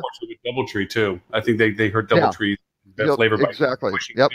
Oh, yeah. Oh, actually, wait. I'm just going to go through the 11 brands of Best Western. Wait, before you do that, I apologize. Okay. I have to run. Actually, I just realized what time it was. Okay. Yeah. So I did want to make one last point, going back to something we were talking about before, and I realized timing is everything, and my timing on this is awful. But I heard something this week that I thought was brilliant, and it's something we talk about a lot, about, how the brand is impacted by the service standard and the like, and where that's a real opportunity as well that I think is being missed. And I think, Ed, that was the point you were making. Do y'all know Method soap? Method? No. Method. Like M-E-T-H. Oh, method. Method. Okay. You can't have method without meth. Yeah. So Method is a soap manufacturer, right? And obviously they compete against Procter & Gamble. I saw somebody talking about them this week, and it's fascinating. They're very popular. We actually buy it frequently, and they have these cool soap dispensers. They're very cool looking, very cool design, et cetera, et cetera, et cetera. So they compete against Procter & Gamble, right? And the CEO of Method says they consider cutting steel, meaning making the molds for this stuff, a media expense, right? Because people like taking pictures of the stuff in their bathrooms. Their customers start telling their story on their behalf. And they are now $1 billion brand. And they spend almost no money on very stylish bottles, marketing. Yeah. Right, very stylish bottles. Right. Cutting steel is a media expense. Right? Design. Yeah. But I mean, it goes back to what, Ed, you were talking about, and a place where you and I agree completely is, we have to look at other parts of the journey. And then the brands who do a good job at looking at other parts of the journey, whether it's the on-site, the on-property experience, whether it's the dream experience or any other component, they're going to do fine. And if they look at G6, G6 is playing that game right now. For sure. The design that they've gone to, it's surprising for the price point. It's surprising. And the brands who go head to head with the OTAs, and it's all about we're going to put heads in beds, they're the ones who either are going to need to get real big and compete directly, or they're going to be in real big trouble. Right. Well, and just one thing before you go on the thing with Peter O'Connor. Oh yeah. His point was because he's been involved with Focusrite for a long time as well. When he wrote, I think it was probably 2015, 2016, he wrote a paper that basically said, look at the costs of participation in these loyalty programs, that they had gone up 77% from 2000. And this is based on HVS stats. What's the cost in 2011 versus 2015, 16 or something like that. And they had gone up, 70, which was just, outrageous. Right. Well, his article this time said, hey, guess what? They've gone up in the last year, 12 to 81%, right? So all of that overhead, and the owners pay for everything. That's the real interesting thing. And then the only other point I wanted to make on the Stash Rewards was they don't have the tech and the size of the OTAs. And Expedia has a loyalty program, right? Booking has a loyalty program. Once you book 5 bookings, you're a genius, right? And you start getting, some chunks off, and they've turned that around to the hotel companies to say, hey, if you want to do the genius deals, come in and give us a better rate. We'll do this. We will shift share to you. And as far as I can tell, it's very effective. Sure. But I mean, if TravelClick or Pegasus or Sabre bought, Stash bought one of them. Right. That's the place where I agree with Ed completely. Like, I don't know that Stash is going to win, but something that looks like Stash could easily. I think the fact that Stash cracked the consumer side of the top 15, that is pretty amazing. Is threatening. Tim, that's threatening. Before you go, if people want to know about you, your podcast, what you do, your shows, and everything else like that, where can they find you? TimPeter.com is the home for all things that I do, except for Twitter, where I'm at TCPeter. Otherwise, you can find me at Tim Peter. And that's Tim. Tim has to leave. Tim has to leave because he's going to go get some fish.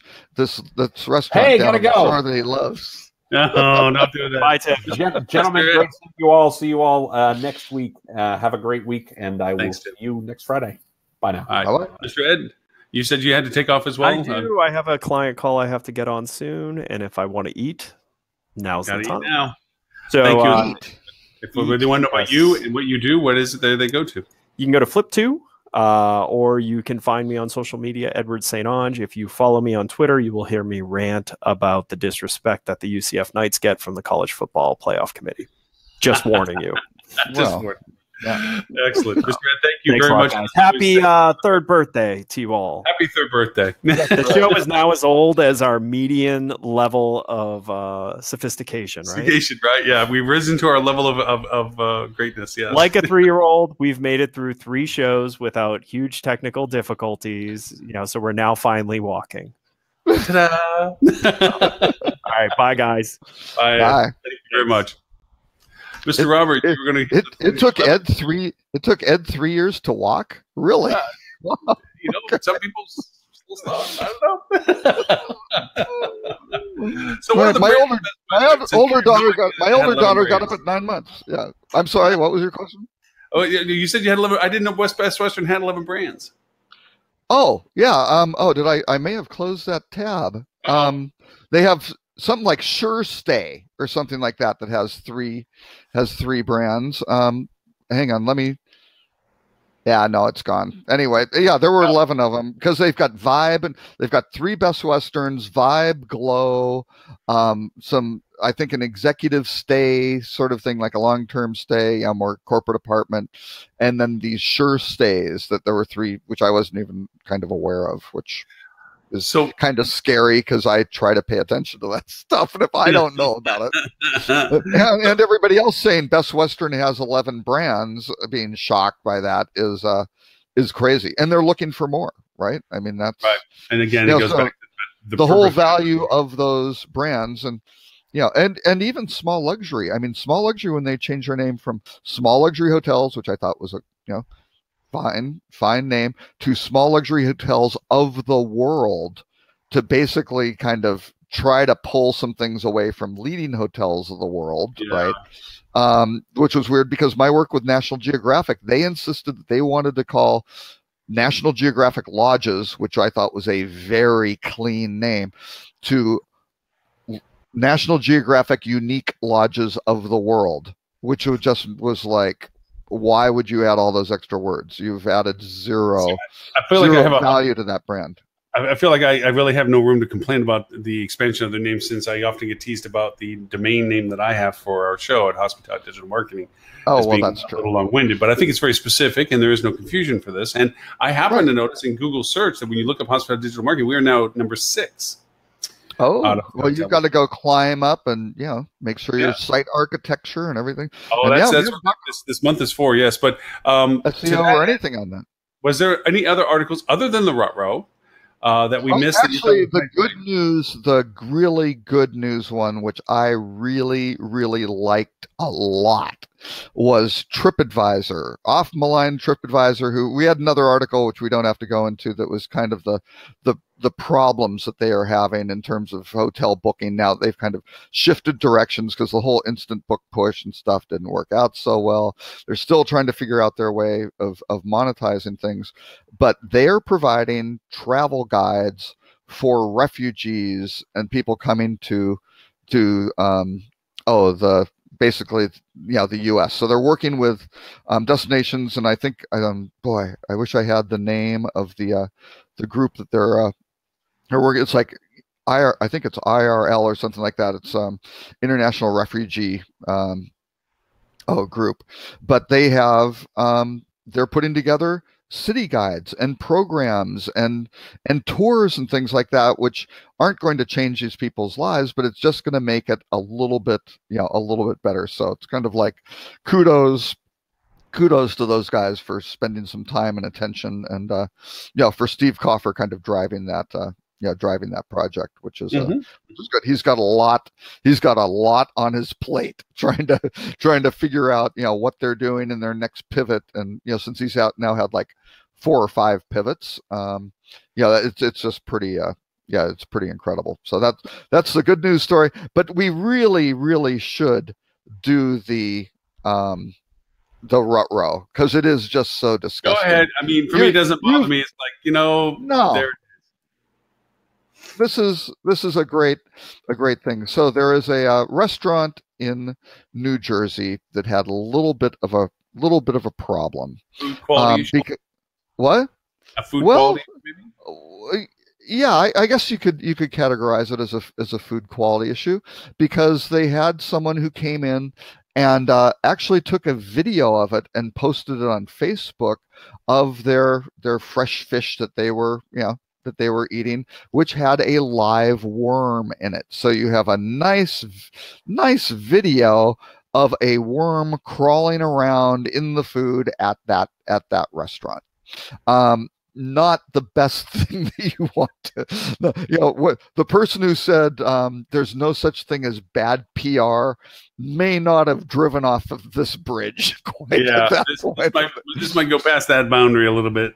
Yeah, exactly. So that part is horrible. Okay.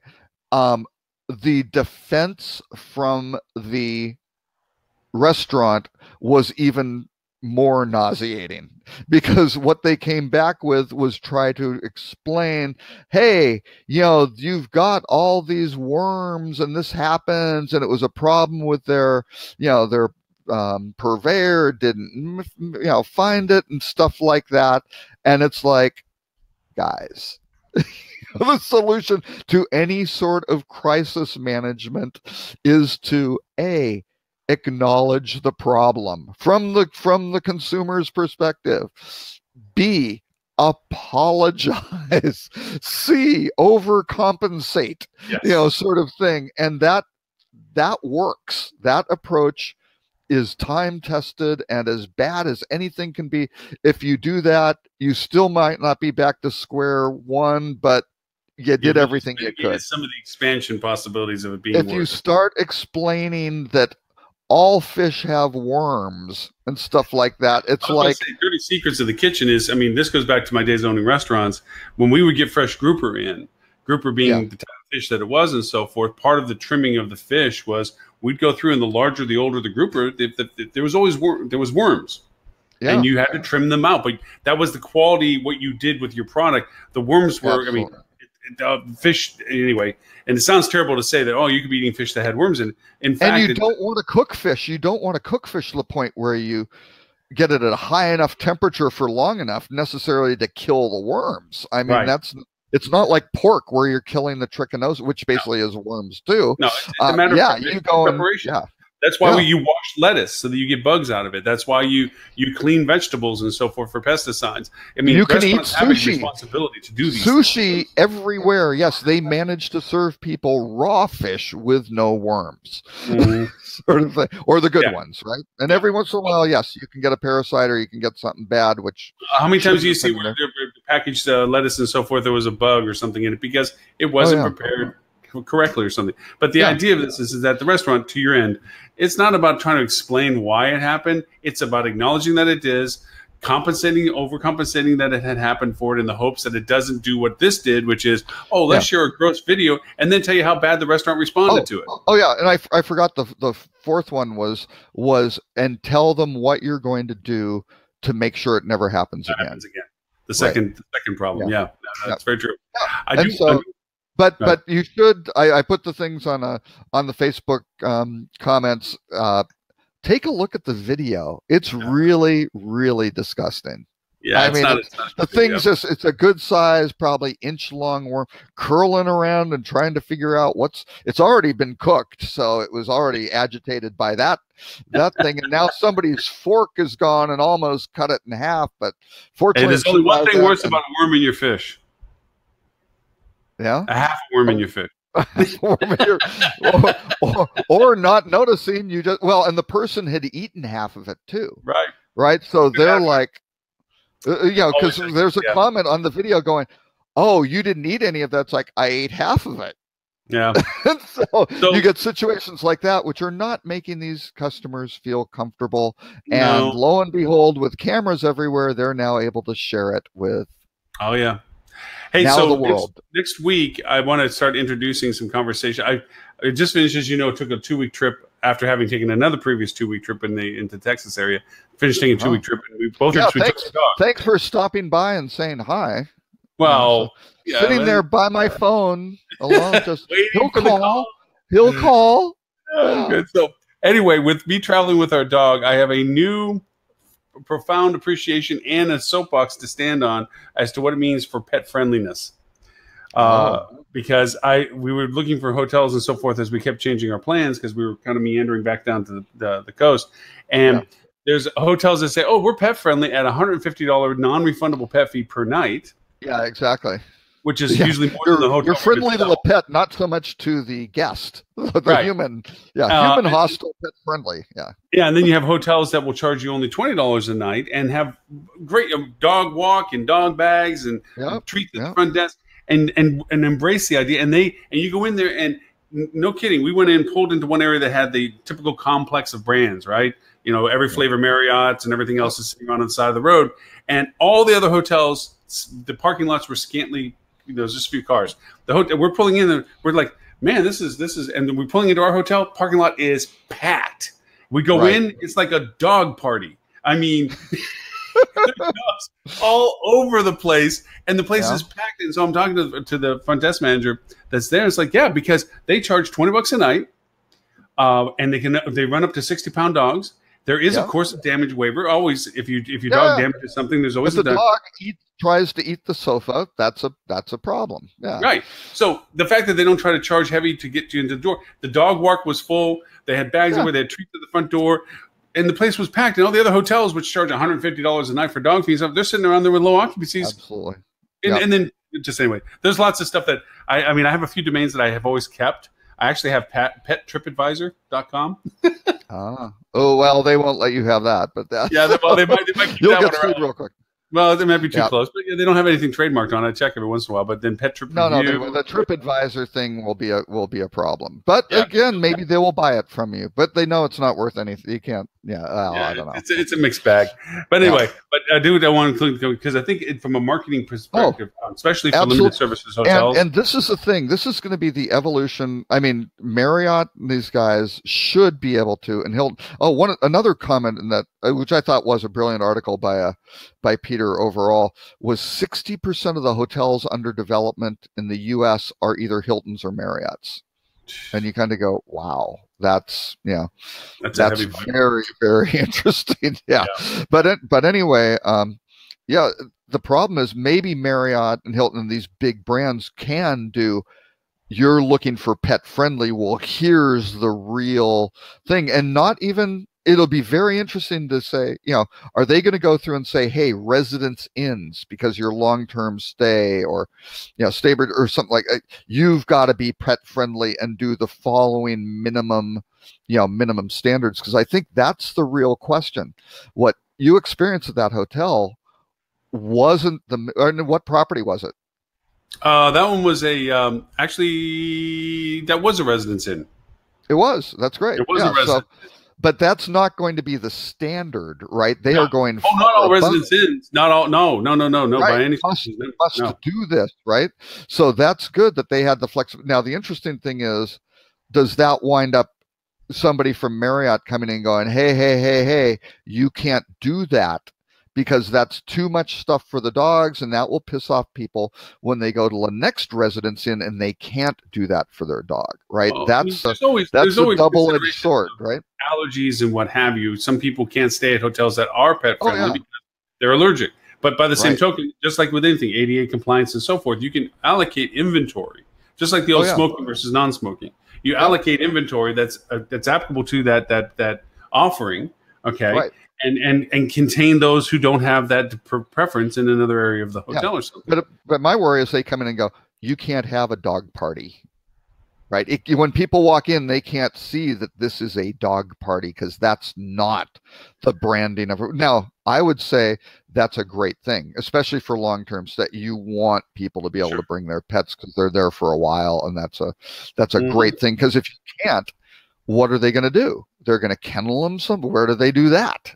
sort of thing. They're traveling or they're there for a while. This is a real headache. Into the worlds of restaurants and so forth where outdoor seating. It was so funny when we were in Canada. Every outdoor restaurant, oh yeah, please come on, because we always ask before we walk up with our dog. Yeah.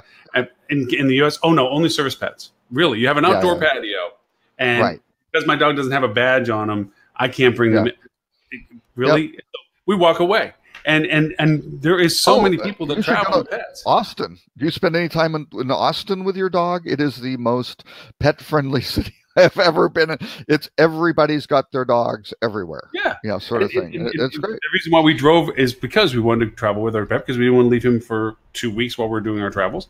And so there are more of these, and we see even to this fact. And I have to give South Carolina, North Carolina credit. Their visitor centers all have dog walks, and they feature them on billboards on the side of the road. That's great. Yeah. Ironically, on the way up, we stopped at a certain one in South Carolina, and through fluke and fate, we come back and we stop purposely again because it was such a good place to walk the dog, that we met the same couple that was walking their dog on our trip up. It was like, what are the odds? And a week and a half later, and we're seeing each other again. Yeah, that's pretty funny. Yeah, but unless they're just people who.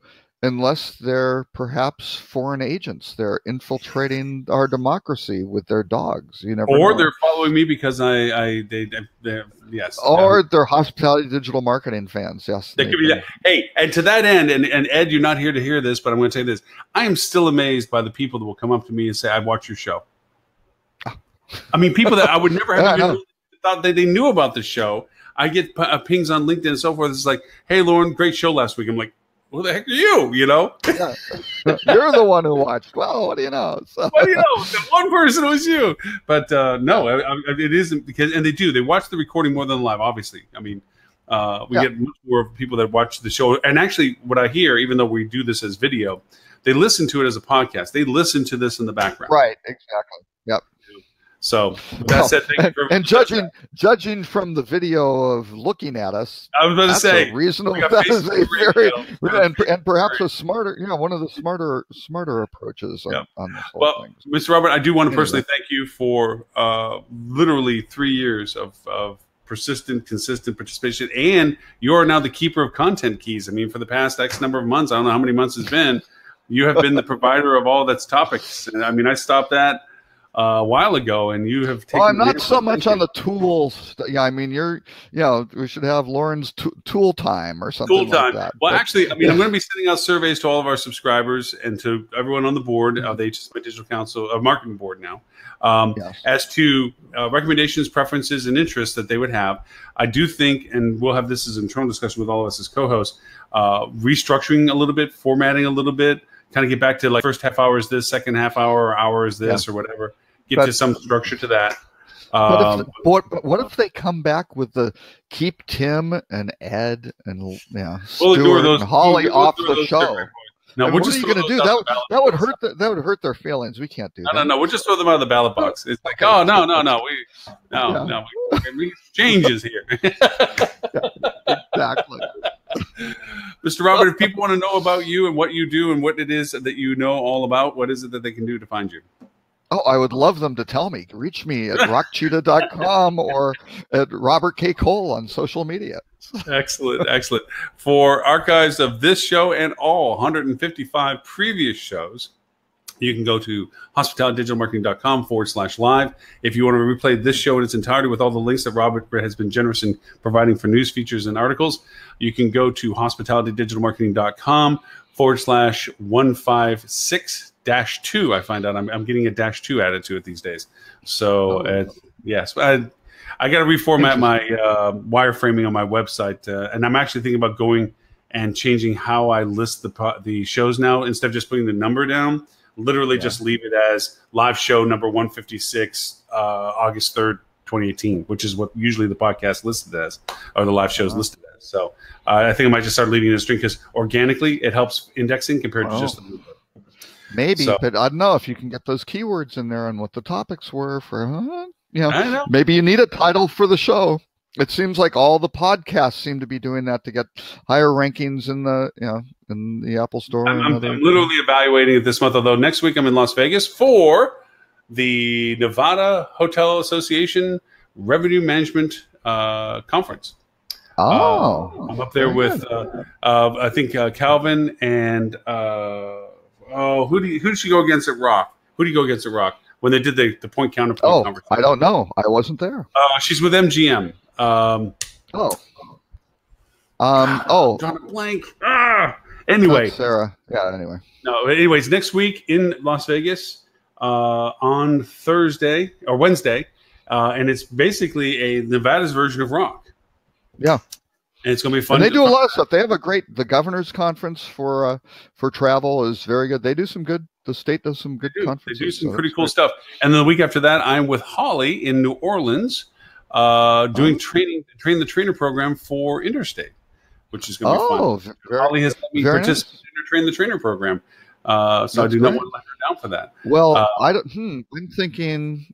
Yeah, I don't know if I'll be on next week. I actually have to get my daughter back to Texas Tech for she's headed back to school. She's on the Pan-Hellenic Council, so all the Texas Tech girls who are going through sorority rush, my daughter is going to be one of them, where she has to strip all of her, I think she has to close down her social profiles, everything, where nobody can know like what sorority she's in, because she's the person who kind of shepherds them through neutrally to help them figure out what sorority they should go into. So she's got to go extra early. And then the week after that, I think I'm going to be with Tim Peter at the Hotel Data Conference, STR's conference.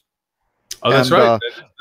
It actually runs, I think, on Thursday, but it runs late, so I may be on a flight Friday morning. I'll have to check my schedule, because I know I'm going to have some bumpy ground on hostings and so forth. I have no idea. Tim may have the same problem, depending, because the show run or the thing runs, to I don't know 5 p.m. or something on Thursday, and then there are lots of little events that evening. You should do a little live coverage thing. Do a little live coverage. Pop up and do a little live coverage. I might. I'm doing my presentation. I got 25 minutes to cover my influencer marketing thing, which I've got some pretty good stuff. But I think I have like 35 slides because I thought it was 35 minutes. So it's going to be quick. I got some interesting tools for influencer marketing research that I'm using that I'll share over, and you probably already know them, but they're pretty handy. So I'm relying on the Lumio stuff. Was fantastic. I made the account with him. I haven't. Every time I try to put topic in there, he has no reference of data for it. And if I'm looking for particulars, he hasn't in there. So I'm supposed to speak. Yeah. He's pretty small, right? And so they've just started. And a lot of these data providers, he doesn't have this problem because of the way that he's grabbing this stuff. But Instagram in particular changed their API suddenly last April, right? Because it was going to be a 2-phase change from, I think it was April and December or something. Or it was, something like that. But they just pushed it all. Not all of it. They did a ton of it then, and they really cut off the ability to really dig into some of these profiles into the if you offer up your Instagram account as a reference point to be using some platforms like Social Insider and so forth, if you can put your account in, then you can use it to access the data. Right, and that's what he's basically doing. So he's doing that and getting publicly available stuff. So he's doing it the right way. I'll have to talk to you about using this platform, because right now, like I said, every time I put something in, it says no data. I'm like, I'm paying for it and I'm not getting anything. So I got to talk to him. And find out what's going on. Okay. Yeah. Oh well. So anyway, let's say goodbye to everybody. And we can probably talk a little bit afterwards, but for everyone on the show, thank you so very much for being with us on our 3rd year anniversary show, number 156. Number 157 is next week. We don't know who's going to be hosting it yet, but we'll figure it all out as we always do. If you'd like to host, please get a hold of Lauren and Jess. We'll throw you under the show with it. Until next week, thank you very much, everyone, and for everyone that has followed us over the years, thank you as always for being persistent and keeping up with us and everything else that's going on. So until then, thank you, and we'll talk to you next week. Bye, everyone.